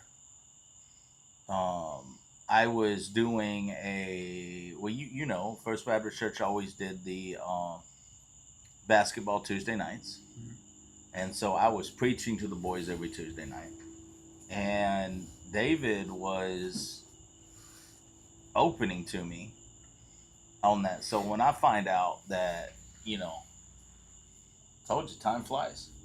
um, so when I find out that we have somebody that has not even knowing, it is an indictment, and I agree. Yeah. We're gonna take a short break, and we're gonna come back for the last hour of the show.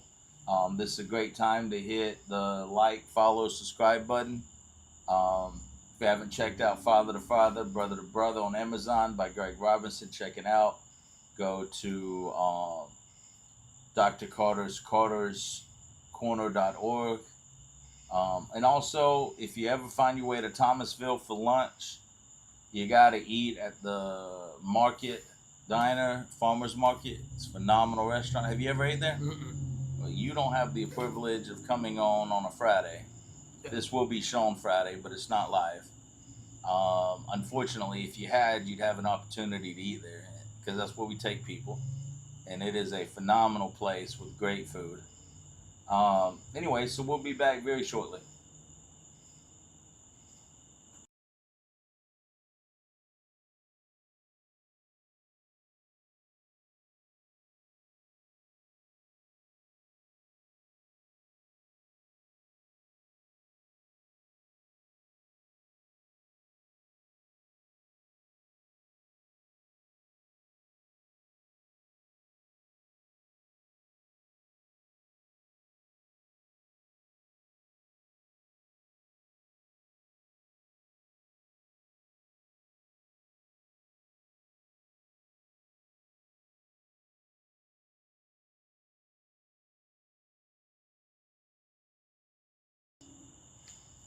All right, welcome back to the Dirt.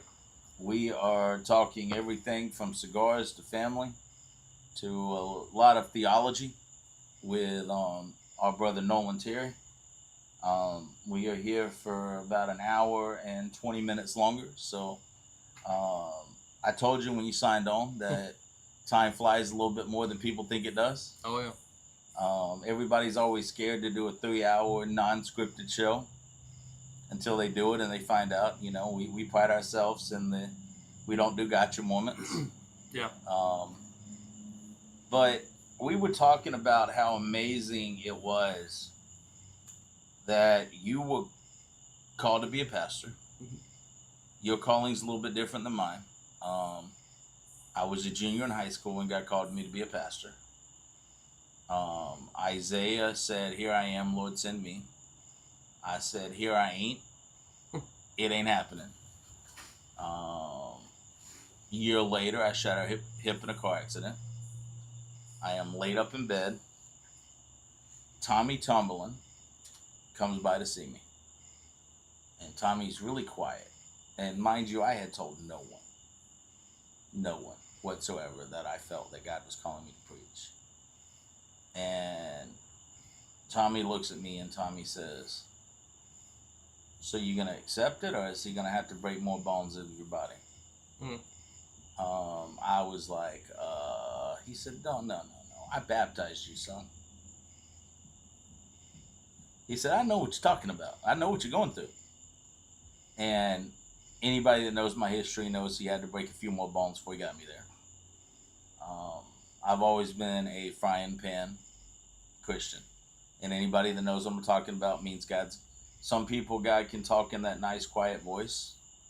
And some people, God's got to hit over the head with a frying pan a few times to get them there. But it's amazing to me, like you said, that it wasn't a very big church you grew up in. Yeah.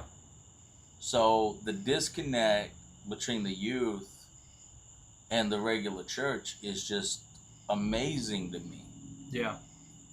Yeah, and that's one of the reasons why I've kind of gone into almost an abolitionist position on uh, age-based ministries, Mm-hmm. um, because not only is there chance of disconnect and that kind of thing, but also you've got 3 or 4 different churches Mm-hmm. that are coming together that have the same name but are completely different congregations. And I don't know how you biblically justify that. Now, Um, your youth pastor, who I got to know fairly well, and your pastor, who I know fairly well, um, whether he's my biggest fan or not, that's a different story. yeah. Um, didn't even have the really the same theology. um, I for mean, the they agreed most on the part, basics. they definitely aligned for the most part. I think there's a few differences here and there, um, but for the most part, they align pretty well. Um, they Yeah, I think for the most part they align pretty well. I know that there are some differences there, which I mean, a very rare situation where you're going to have multiple guys on staff who are perfectly aligned. Which I think is Um, odd when you get to the reform side of it. yeah, It's kind of crazy because when you get to the Southern Baptist side of it, you definitely have that difference. yeah, But when you get to the reform side of things, it's very easy to have guys that agree almost 100% yeah, on it, which is a breath of fresh air. yeah, I mean, you can have 5 elders yeah, and they're all agreeing because their starting base is not a vague document like the 2010, 2020 Southern 2000 Southern Baptist yeah. Confession. It is a A lot lot of narrower. times, most of the time, it's 1689 of Philadelphia. Yeah, I find more 1689s than I do Philadelphia, and a lot more Philadelphia than I do New Hampshire. yeah, But it's not vague. It's, if you agree with this, then our theology is going to match up. yeah, yeah. And that was one of the things I loved about our church in Texas. Just seeing how well the our 2 staff pastors.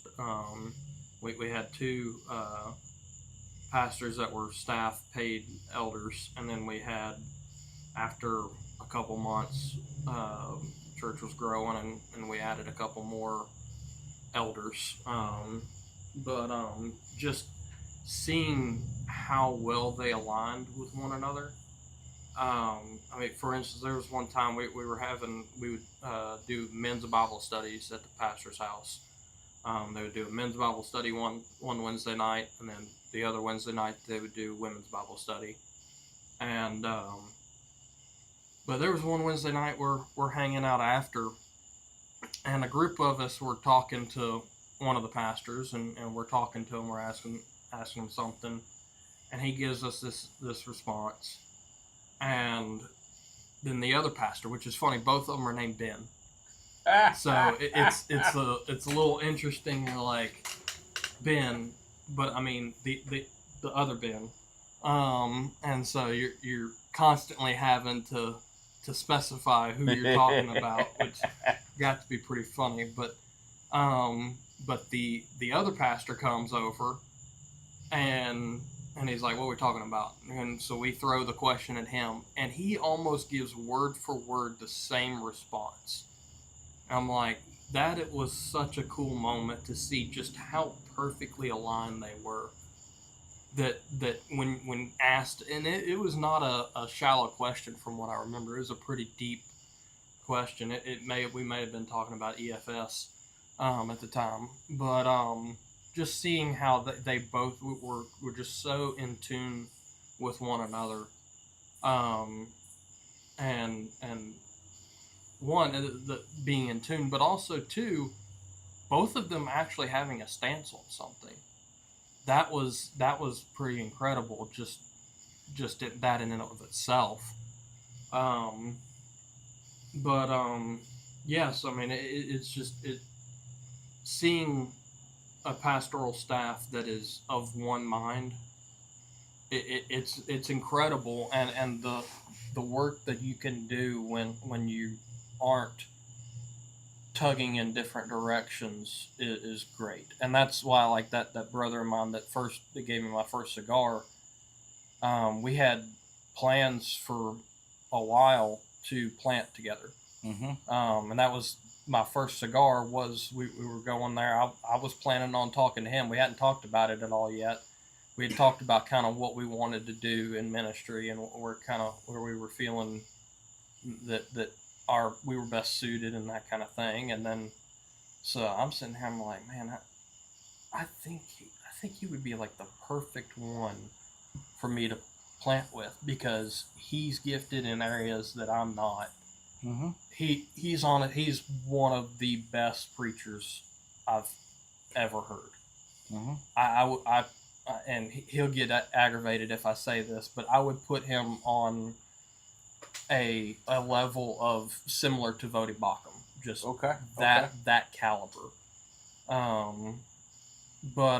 So we both had the same intention behind that cigar.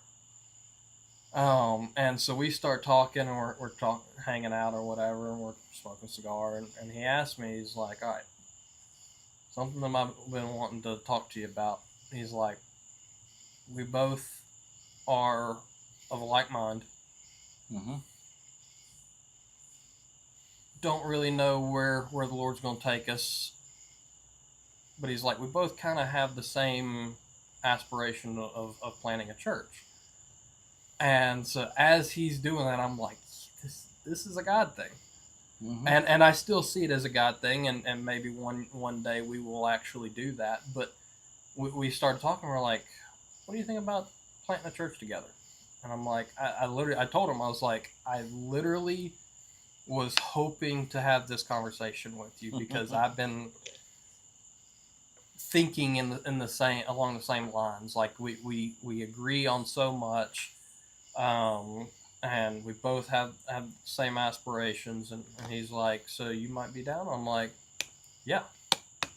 And he's like, so, okay. He's like, well, here's the two places I'm thinking. And so we were talking about either planting in Lubbock, Texas, or in a really small town called Guthrie, Oklahoma. Okay. And so we just start talking about it, and both of us were really, I think, more leaning toward Guthrie, Oklahoma. That was kind of the plan just from the get-go. And I mean, we had plans drawn up. I mean, we're working. He's from the Guthrie area, lived in Lubbock too, and so he's got connections in both areas and everything. And so we're talking through all this, and like we come up with a logo and everything. Gotta have the logo first. Yeah, and so I mean, we're getting into it, and so I mean, like that became our thing. We'd go to the cigar lounge, smoke a cigar, and talk church planting. And it was just one of those things that so cool to be in that process of like, hey, we're this is kind of what we're thinking, and we start talking to some people about it, and we got people who are like, I'd come to that church. I'd move there to be a part of that. And I mean, like we're talking about, like, you got the biggest or the world's second largest, or the U.S. second largest Masonic temple there. Okay. And so we're sitting here talking. We're like, we're gonna take that bad boy over. We're gonna redeem it. We're gonna turn it into a church. And watch out! Most of my guests are Masons on the show. And so yeah, we're like, we're gonna take that over for the gospel. We're gonna. Because I mean, it's one of those that it's got some history. I get you. I get you. And so I mean, you've got reports of like there's underground tunnels throughout the whole city, and word of uh, satanic rituals being done there and stuff like that. And I got you. I got you. But now, in all fairness to the Masons, yeah, we'll keep things to what we know. Yeah. And not things that are reported. I'm not a Mason by any means. Don't get me wrong. But out of respect for our Mason brothers, who come on my show quite frequently, we'll keep it to what we know, because there's a lot of people that say a lot of things that aren't founded. Yeah. Not to cut you off or be rude, but you know, we'll be respectful to our Masons that are probably we have 2 recurring guests on the show that are Masons. But I get it. I get what you're saying. Yeah. So when did you decide not to go to Guthrie's? God decided for you? So we, I think, officially haven't made that decision yet. Okay. The plan is kind of when we were moving back here was plug into a church where I'd be able to serve, because that was one of the issues we were having there in Texas, was being at a church that is one of the Reformed churches in the area. We had 30 seminary guys. Oh, of course. And so trying to get the time that I need for Covenant was just, it was going to be way too much for the pastors when they've got all these other guys they're also needing to work with. And so now, how did you find Covenant? Providence. Oh, Providence? I know how you found Covenant. It's the main Reformed. Well, I found Covenant actually because shout out to the Holy Nope, great guy. He does a lot of great content there, exposing false teachers and stuff like that. But I actually found Covenant because at the time I was looking for a seminary that would be affordable for my brother. Okay. He was not necessarily wanting to get back into ministry, but wanting to pursue theological education. Had done some time at Liberty and stuff, and so he was wanting to find a school that he could go to that he could afford. I got you. As a single guy, and so was watching a video from the Holy Nope, and they somebody asked him in the comments, like, where'd you go to seminary? And he's like, I'm currently at Covenant Baptist Theological Seminary. So I was like, oh, that sounds interesting. Click on that. So I pulled it up, and I'm like, I mean, aside from them being Amil, I am perfectly in line with this school. Now, and it's a fraction of the cost. Now, okay. Now you're going to have to explain what Amil is to our guests. Okay. So, I am what I would consider post-millennial. Okay. Amillennialism is going to be a form of post-millennialism, whether they like to admit it or not. So it is more heavily figurative in their interpretation of the events in Revelation, the end times, and that kind of thing. Okay. Whereas I take a partial preterist approach, and see much of Revelation as already fulfilled. I agree with your approach. And so that's, I've got friends who call themselves Amil, and we discuss our differences, and there really aren't any. Well, but they would consider themselves optimistic Amil. What I find with people like that is their lack of understanding of Mediterranean writing. Yeah. And the fact that when you look at Revelation, this is my problem with a lot of Southern Baptists too, and holiness and Pentecostals and everything else when it comes to this. When you look at, anytime you read any book, whether it is Homer, the Odyssey, they just made the movie The Odyssey. Yeah. Our producer just said he loves the Odyssey, Iliad and Odyssey, great, books. Or you read the Bible, or you read,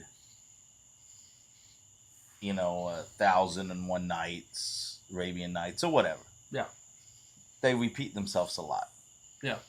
I mean, a lot. Because it's their writing style. Yeah. And so when you read the book of Revelation, if you go in understanding how they write, Yeah. then it's a lot easier to understand that you're not looking at 4 separate events. Yeah. You're looking at one event Told 3 times. told 3 times. Yeah. And so that is I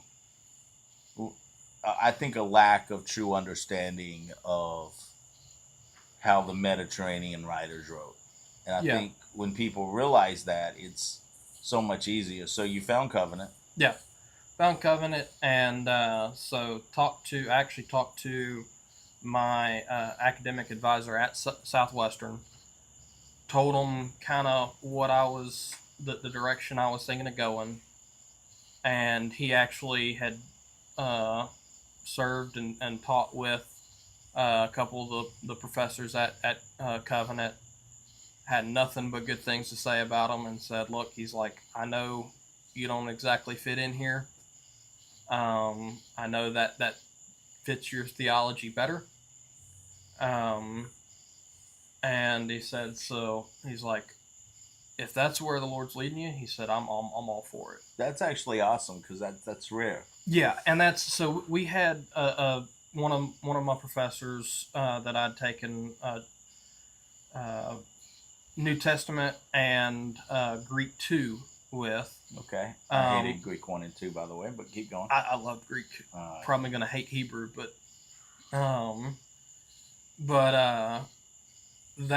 that professor was actually one of our church members at our church the church plant that we were part of, and when he was leaving, he went back to pastoring, and he told me, he said, and as long as Dr. Carter's here, you're good. And so Dr. Carter wound up being my academic advisor. Okay. And so we had a conversation, and he wound up leaving shortly after. Actually, probably around the same time. So it was one of those things where I was seeing the seminary kind of go in a direction that I didn't like in some areas. They started selling off student housing and stuff like that. And just, I mean, from the time I started there to the time we left, the tuition went up a couple $100 a credit hour, and then the housing costs probably doubled or tripled. So you come back. Mm-hmm. So yeah, so I left Southwestern about a year before we moved. Okay. And was trying to see if our pastors there would be able to do the requirement that I have for Covenant of 500 hours of pastoral mentoring and oversight. Mm-hmm. And so you had to have pastoral sign off saying to the best of their ability they believe you are qualified and will be a pastor when you finish school. And they had to agree to do the pastoral mentoring and oversight portion, where they're giving you opportunities to preach and teach. They're holding you accountable, having routine meetings with you and that kind of thing, making sure that you're still in line with the qualifications in 1 Timothy 3. And so I knew that given the amount of seminary students we had at our church, it wasn't going to be feasible for me to try to take up 500 hours worth of their time when there is 20, 30 guys that also need time. No, agreed. And so we looked at initially moving back to my home church that I grew up in. And so that was plan A. Mm-hmm. And a couple months before we moved back, which the whole time we were planning on moving back, my brother's like, y'all should just go to Providence because that's where you fit, like that's where you align better. I'm like, That's funny. I've never met your brother. I don't think. yeah, he watches our sermons most weeks because he lives out in the middle of nowhere in Alabama, and Okay. Okay. but he found our church on the 1689 church search engine, Okay. and so he was actually following the church before uh, my sister and Val ever got married and all that. So like he knew about the church before my mom and my sister did. And So what happened with the home church? If you don't have to get into it yeah, if you don't want so ultimately they were going to kind of bring me on as like an intern, to. Mm-hmm. so that I could get the hours, I could get some preaching opportunities, teaching opportunities, and that kind of thing. Um, and was getting excited for it. And one of the things they were going to do was ordain me. Okay. And I was also supposed to be preaching my officiating my cousin's wedding for that, and so that was one of the reasons they were going to ordain me, was that way it would be legal and official. Mm-hmm.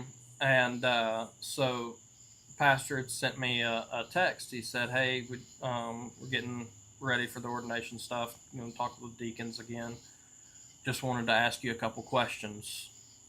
Some basic." He's like, "You don't have to get into it a whole lot. Just basic theological questions. Where you stand on some of these things." First question was, "Where do you stand on Calvinism?" Second question was, "What is my belief on the rapture and the end times?" Second question was, what I see is the difference between a pastor and a preacher?" Fourth question was, "Where do I think I am gifted and called?" And then the fifth question was, "Why do you want to be ordained?" And so I, knowing where he stood, tried to explain where I stand without using any kind of buzzwords. Because I know that buzzwords tend to trigger Of course. responses. And so I just tried to, as basic as possible, explain my stance on all those. And he kind of responded and was like, "Well, thanks for your response, but some of those were kind of your textbook answers. I want to know what you actually think." And he said, "Do you believe the atonement is limited or free for all? And do you believe in the 7-year tribulation or pre-trib rapture and that kind of thing?" And so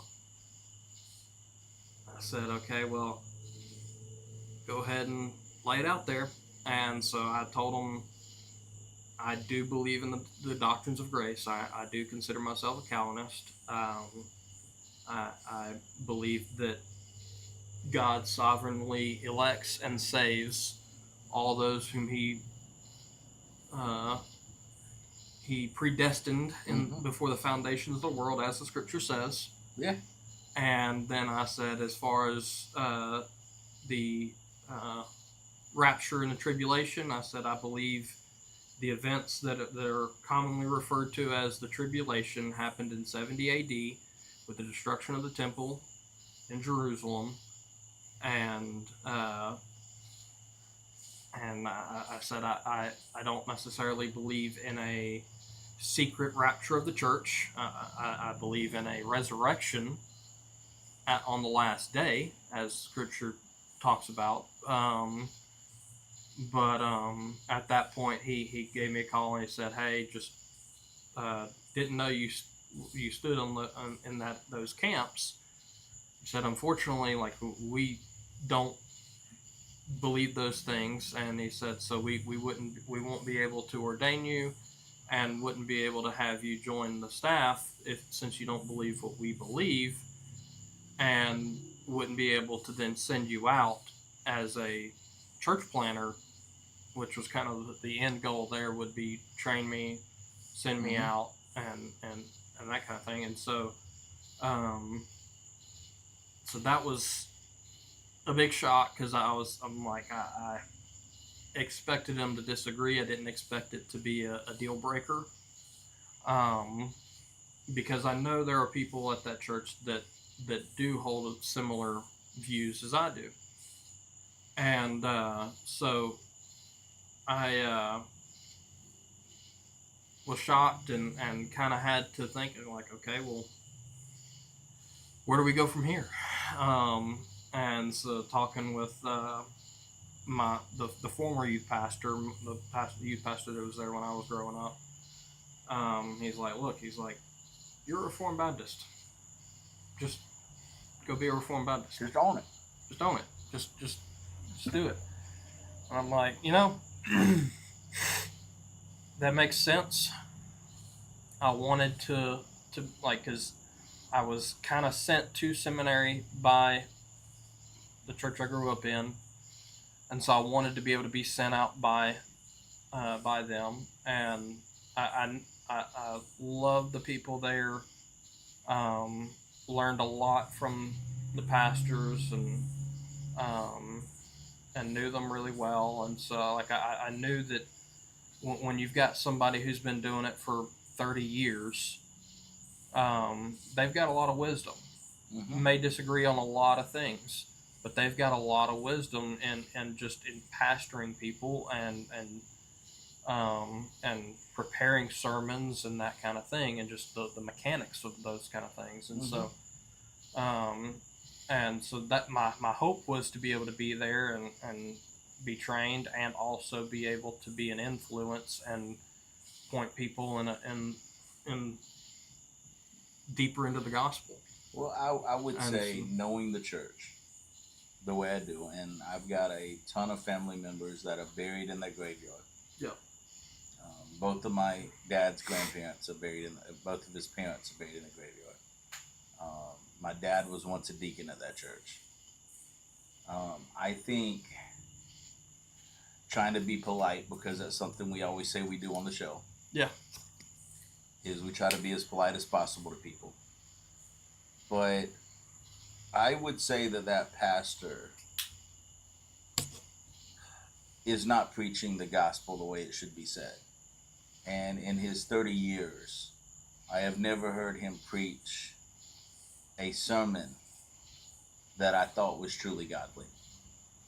And I have found him to be very much a Israel first, God second pastor. okay, Which unfortunately is a problem with a lot of Southern Baptist preachers, not just him. yeah. I mean that dispensational premillennialism affects They fall most of the Southern Baptist convention. So they fall into the nation state of Israel means more than anything. And it's crazy because, and I might get banned for saying this, but they're the number one producer of pornography and homosexuals in the world. Yep. And it's like, where do you draw the line as being a Christian? yeah, And it's like, so if they're that important to God, well, and I love when I sit down with somebody like him. And like I say, I'm not his favorite person, so it's okay. Yeah. I never will be. I always ask him how somebody becomes saved. And they always say it's the same way we become saved. So if they get saved the same way we get saved, yeah, then why does their nation state matter? And so I feel you. So by believing long-standing Baptist traditions mm-hmm. and theology, you're no longer welcome there. Yeah.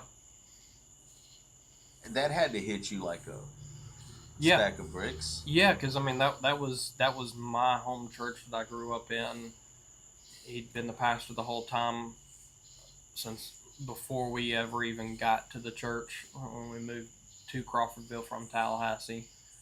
And so yeah, I mean that was one of those things that was just like, okay, well, Don't know where to go from here. I agree with the advice you got, though. Yeah. Because it was basically the same advice I got from my friend. Yeah. Was, you are Reformed Baptist. Go be Reformed Baptist. Yeah. And so you already knew you were leaning Reformed Baptist. You were in a different camp than I was in. Yeah. Because I didn't know anything about Reformed Baptist. Yeah. Which is crazy because I uphold their doctrine, always have. I preached their doctrine for the most part. Yeah. And didn't know I was Reformed Baptist. Yeah. Because in Southern Baptist circles, back when I was in there, Reformed Baptist wasn't even talked about. I mean, it wasn't really even a thing. Yeah. So you get the advice. You got your brother talking to you. Yeah. When do you realize that you're better off at a Reformed Baptist church? Completely, just utterly like, I am Reformed Baptist. I mean, honestly, it was before that. That was just kind of the icing on the cake there. Because I knew there was going to be times where I was going to have to bite my tongue and times where I was going to dislike things that they were going to do, because I'm very anti-pragmatism. Yeah, and I actually don't like agree with the pastor. Programs and stuff like that. I actually agree with the pastor. 100%. I disagree with his theology. Don't get me wrong. Yeah. I've always disagreed with his theology. But I agree with him that you should not be a member of his church. Yeah. And you should not serve underneath him. Yeah. I agree with him on that one. And that's the... If they had a confession of the faith, I would agree. That's the caveat there that I hold is the Baptist Faith and Message 2000 is so open that me holding the beliefs that I hold is perfectly in line with what they say they hold to. Well, and it's perfectly in line with how he prays. Yeah, and that's my that's I always say that. I think there's been a ton of guys who've said it before, but every Christian, Arminian or Reformed, Calvinistic, whatever, every Christian prays the same when they're praying for the lost person. Yeah. They pray for God to soften their heart to the gospel. Open their eyes. Give them ears to hear. That you're praying for God to bring regeneration to somebody so that they will respond in faith. Yeah. And it's always been one of those things that I'm like,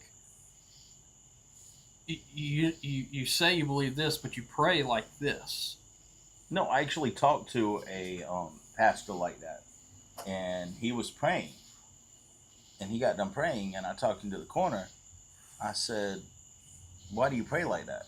He said, "What are you talking about? I prayed the way you're supposed to." I said, "I agree with you, but you prayed in my camp, and I'm not trying to put Christians in camps. Don't get me wrong, but I said, you believe that any time that you think you can be saved, you can say a prayer and be saved." I said, "So why are you praying for God to do this when you don't believe God holds anything to do with salvation?" Yeah. You believe it's straight on the person. Now, they'll never come out and say that. No, because that's heresy. But that's how they believe. Yeah, I mean, that's the logical conclusions of their... And that was one of the things is he more or less said that my view was heretical. And it's funny because you can trace your views all the way back to Paul. Well, and let's not even include Paul in this one. Let's take it a little bit newer. Augustine. Yeah, you can trace it all the way back to the Augustinian line. Yeah. When somebody asks me what I believe, I actually rarely ever say that I'm a Calvinist. I always say I'm an Augustinian. Yeah.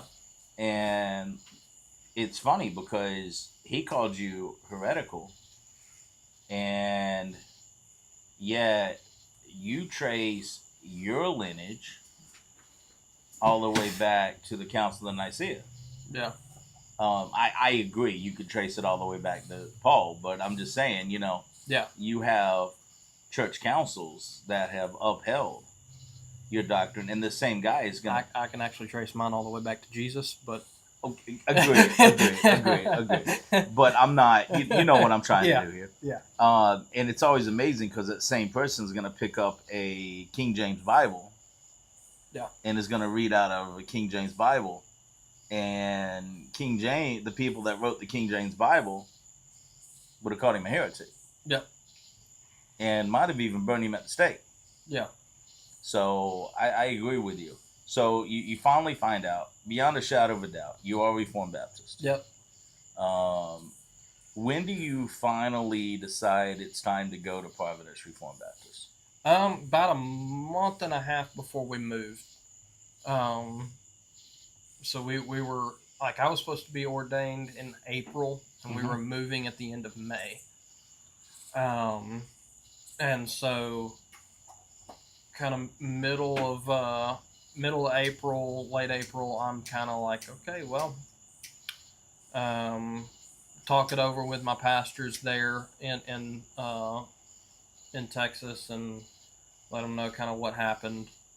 And they're like, dang, that really sucks. And I'm like, yeah. I was like, I mean,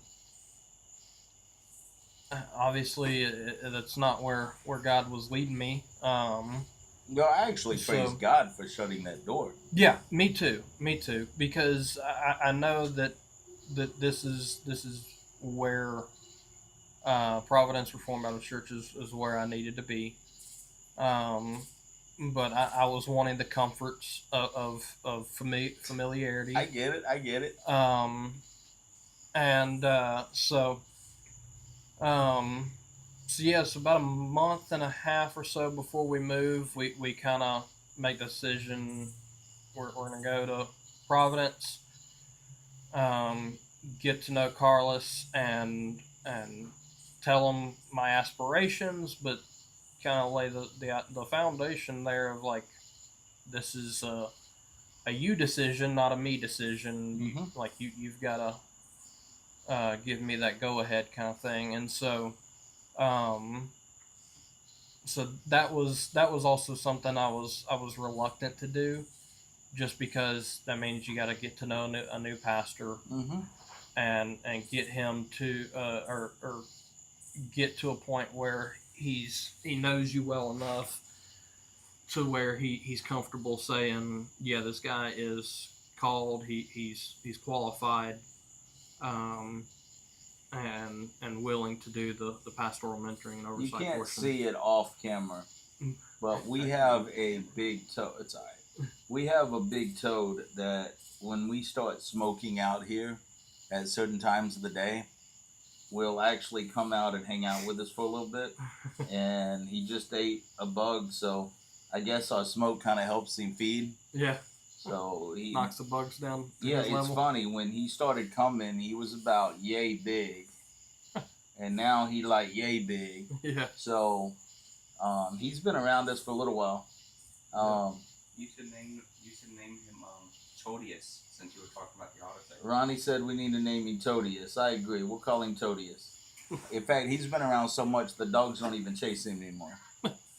So you got to know Carlos, which I have to say, and you can correct me if I'm wrong, but coming from the pastor you were planning on serving underneath, to Carlos, is probably a breath of fresh air. Yeah, just from us. I mean, from one standpoint, just aligning with him on just about everything, and not having that kind of the situations where I'm gonna have to bite my tongue or change the way I would preach a passage. Which as a when you are preaching the Word of God, you should never do that. Ever. So you wind up at Providence. I know you've talked to Pastor Carlos about it. So he is doing the mentoring. I know because you're preaching some. Yeah, I haven't made it official yet. So I still need to keep forgetting to get the forms to them to have them sign and everything. But yeah, so we've been at Providence Reformed Baptist Church now for a little over a year. Yeah. And so enjoying the time, enjoying growing and getting opportunities to preach, and So It is a Providence Reformed to me was a breath of fresh air. Yeah. It really was. It was my first step into being at a Reformed church.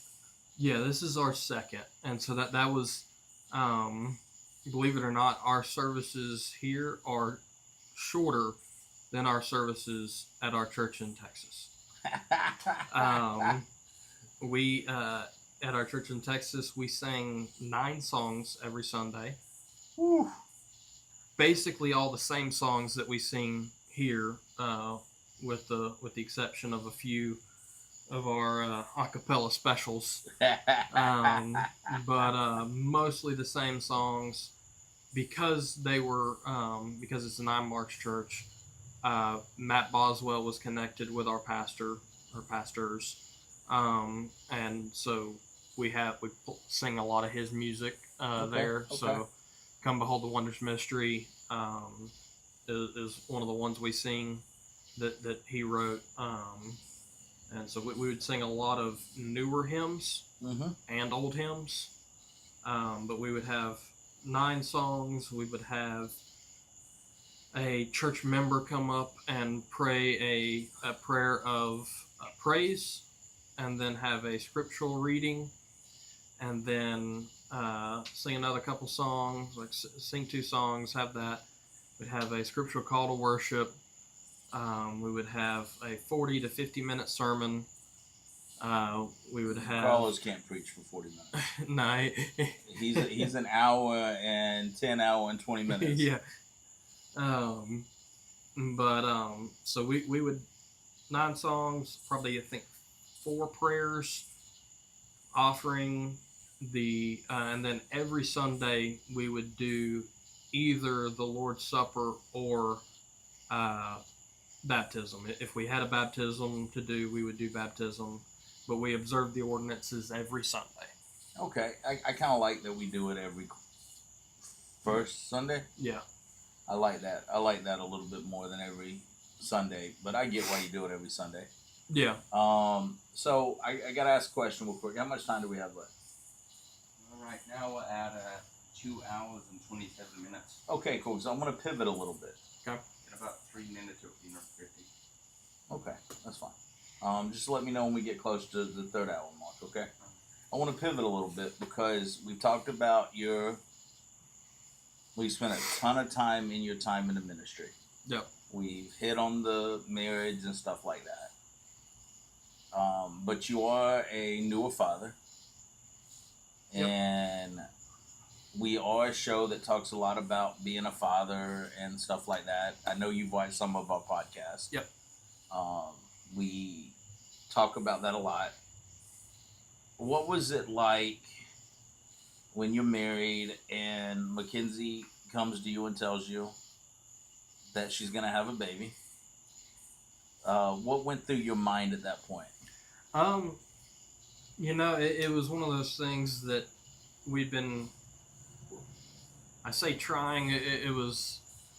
Well, you're a new married couple. Of course you were trying. Yeah, well, I mean, even that, like, it was one of those situations where, I mean, we're of the understanding God is the one who opens and closes the womb. Mm-hmm. And so we're just kind of saying, when it happens, it happens. We're not going to do anything to prevent it.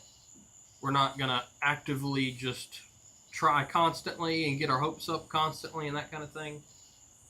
So just whenever it happens, it happens. And so I actually had gone on the carnivore diet in August of 24. Now, I'm going to tell you, you're on a carnivore diet right now. Yep. Have you ever thought about using what's called Retta? Never heard of it. Most people have it. It's a peptide. It's actually supposed to be getting out of its final stages in America. Okay. It's been used overseas for the last 10, 15 years. Okay. It is not like Ozempic and the other ones. Yeah. Where you don't see the fast results from taking it, which I like a little bit better. Because a lot of times people take Ozempic. Yeah. They'll drop a lot of weight. and then they'll gain it right back. Yeah. Because with a Zip It, you drop the weight with it, you eat a lot of night. Yeah. With Retta, it is actually designed to, excuse me, to rewire your brain Okay. when it thinks about food. And it actually takes away a lot of the desire for food. I'm actually on it. I lost 10 pounds on it. What it has done for me is it has not stopped me from eating on a normal basis, Yeah. but it has taken away my desire to eat between meals Snack and all that. Yeah. and all that stuff, because I am of the TV generation. Yeah. Which means if I'm sitting in front of, and especially football games, if I'm watching a football game, Yeah. I don't know what it is, but I'm thinking I'm supposed to be eating while I'm watching that game. Yeah. And it has taken away my desire to snack a lot. Yeah. And it's like I said, it's not one of these fast processes. You're not going to drop a ton of weight to begin with it. So a lot of times you don't even think it's working because you're like, dang it, I paid this money for it and I'm not dropping the weight as fast as I should. You know, because you see people with Ozempic and they're lost 40 pounds within the first like 2 months. Yeah. But as soon as they stop taking it, they gain the 40 pounds right back. Yeah. This, research peptides when you get home. Yeah. I am a true believer in peptides. It is something that overseas they've been using for generations. Yeah. But here in America, they don't, because there's no money in it. Yeah. It's not a pharmaceutical company that's going to pay them millions and millions of dollars to prescribe it to their patients. Yeah. Like I said, it's there's no money in it. Yeah. So here, doctors don't like prescribing it, but I actually called a doctor overseas when a buddy of mine told me I need to take it, and I asked him, and he's like, I've been prescribing that for people for years. Yeah. So I love peptides. And there's a wide variety of peptides out there. But you should look into that. Yeah. Like, seriously. And I have a guy who can hook you up with it. It's extremely safe. Yeah. As long as you as long as you drink a lot of fluid when you're taking it. Yeah. There's literally very little side effects to it. But anyway, so Mackenzie tells you she's pregnant. Yeah. Yeah. So so I was doing the carnivore diet, and that's something that my buddy that we were planning on planting a church with, something he told me is he's like, every time I've gone on a carnivore diet, wife's winds up pregnant. And I mean, obviously, God's the one who's opening and closing the womb. Of course. But of course. It's one of those interesting things that when you start taking in purely fat and protein, Mm-hmm. your testosterone levels go up. Absolutely. And when you add in watermelon with it too, it's absolutely like, seriously, watermelon's like the best thing you can do for yourself for that. Really? Yeah, watermelon's considered a super fruit for men. Huh. Didn't know that. Yeah. I was just eating steak and bacon and having a good time. And so actually about 2 nights before she found out, I just remember praying like, Lord, I trust you in this process, but we really, really want a baby. Mm-hmm. And not our will, but your will. And when your timing is always perfect. So when it happens, it happens. And knew that she was late, but she's had some issues and was late a couple times and stuff, and so never been pregnant. And so, but I was in my office. I was working from home at the time, and she came in and showed me the pregnancy test, and it was just, it's a hard feeling to describe, just the amount of joy there. And when she held it up, she then flipped it out. She had 2, that she had taken just to make sure. And yeah, I mean, it was the best feeling in the world. It's just and the whole time like I've always wanted boys. Like boys would be so much easier. You don't have to deal with the long hair and stuff like that. And I know It costs a lot less money. it depends if they get into sports and stuff and get into FFA or whatever. Then it can rack up. But just from a standpoint of like, I want a son. Like I get it. Want a little man to raise. You always want the first one, regardless, to be a son. Yeah, and so that was what I was hoping for. But I'm like, you know what? I don't care. We got a baby. This is awesome. And so the other thing is like my whole family, like my mom and my sister and everybody was telling me like you're gonna have nothing but girls. Like you want a boy so bad, you're gonna be stuck with nothing but girls. You're gonna be a girl dad, and that's just gonna be who you are. I'm like, I mean, ultimately, if that's the case, it is what it is. But by God's grace, we wound up with my little son, and it's been sanctifying to say the least. What's the one thing outside of patience that you have learned from being a new father? I get really just how much you can love something. Just that really, I mean, it's like aside from spiritual reasons, like why do I have this just uncontrollable, just unchanging love for this little creature that screams all the time and cries and gets into stuff, like just knowing that he's my little fella. That's I always call him my little fella. And usually when I come home and see and say, "Where's my little fella?" I just see the biggest smile on his face, and he comes now walking, trying to run, but then falls down and then gets back up and walks. Just that feeling of having something that is completely dependent on you. Yeah. And knowing that you will do anything for that kid, and there's no logical, just seeing like, I mean, it's just another person. No, I get it. And it's like, no, that's I helped create that. Well, and I don't discredit mothers for anything. Oh yeah. They have a massive job, massive role. But it's also scary at the same time when you understand that when your wife passes away, she's going to have to give an account for herself. And that's it. Yeah. That's all she's got to give an account for. When you pass away, you have to give an account for yourself, for your wife, and for your child. Yep.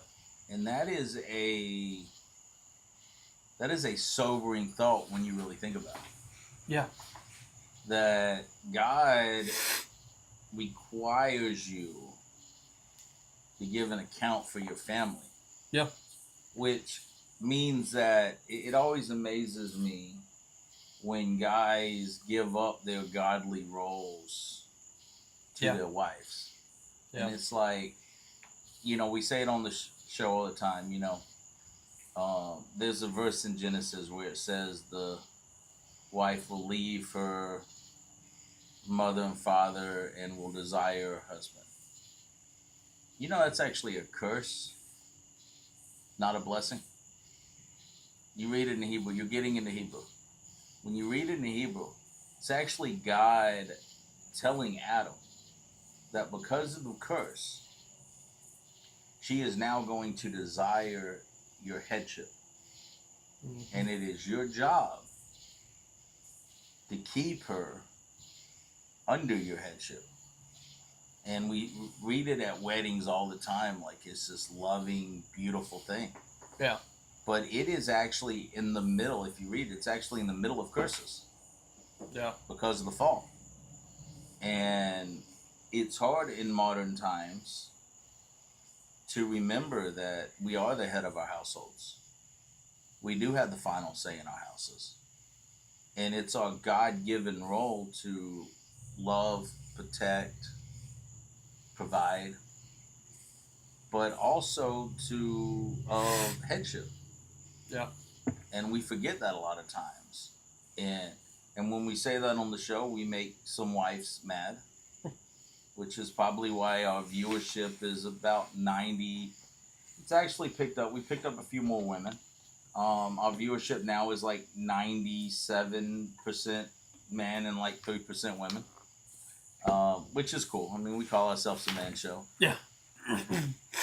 What advice would you have for a young guy out there who is trying to find a spouse? What advice would you give them?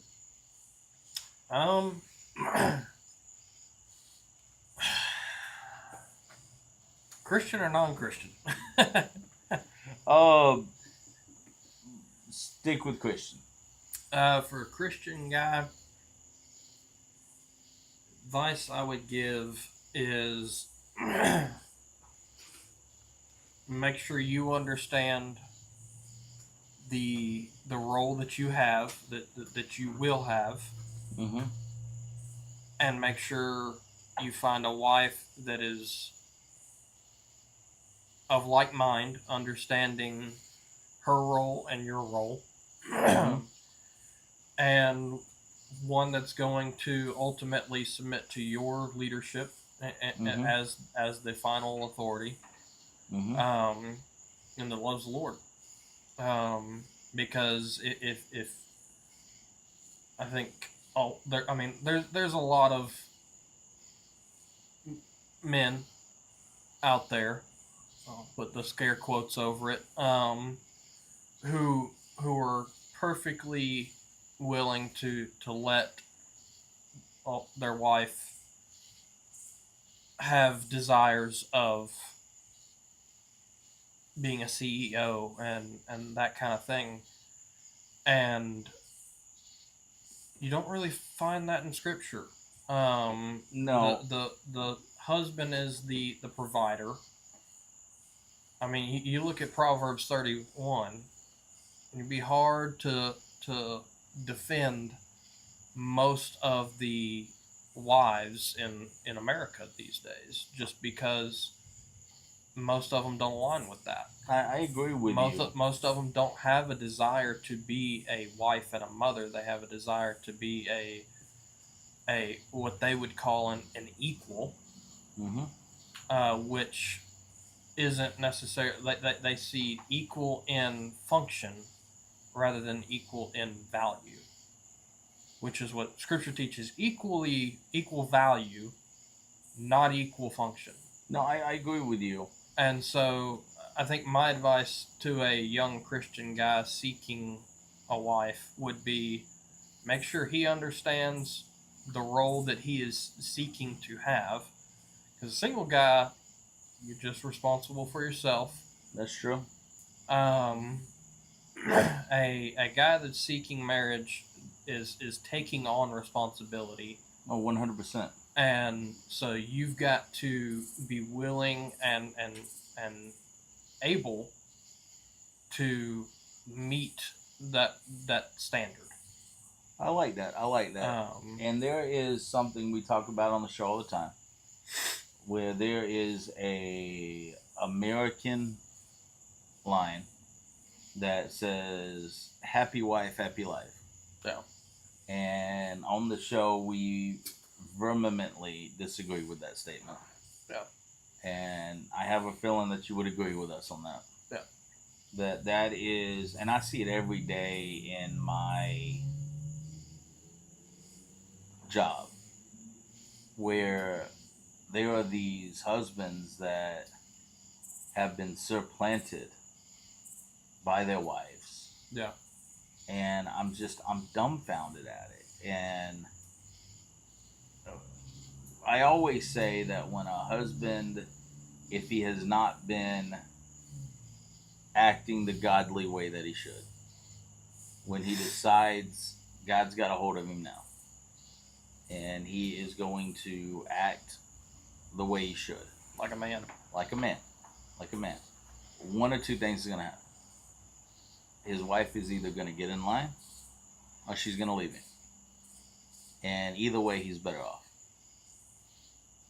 I'm not a big fan of divorce, but if your wife is going to be out of your authority, you're better off not having a wife in the house.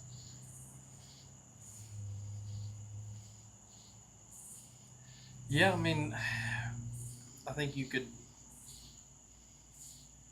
say, as the Proverbs, better to live on the rooftop than in a house with a contentious woman. What is it in that? When properly translated, it is better to be on a rooftop in the middle of a lightning storm Yeah. than in a house with a contentious woman. Yeah. So, I mean, Of course, the guy that wrote that had 700 wives, 300 concubines. Yeah. But Nolan, I appreciate you coming out to be at the dirt with us. How'd you enjoy it? Had a great time. All right. Well, you're welcome back anytime you want to. I love having more than one guest with us at a time, so definitely come back and join us.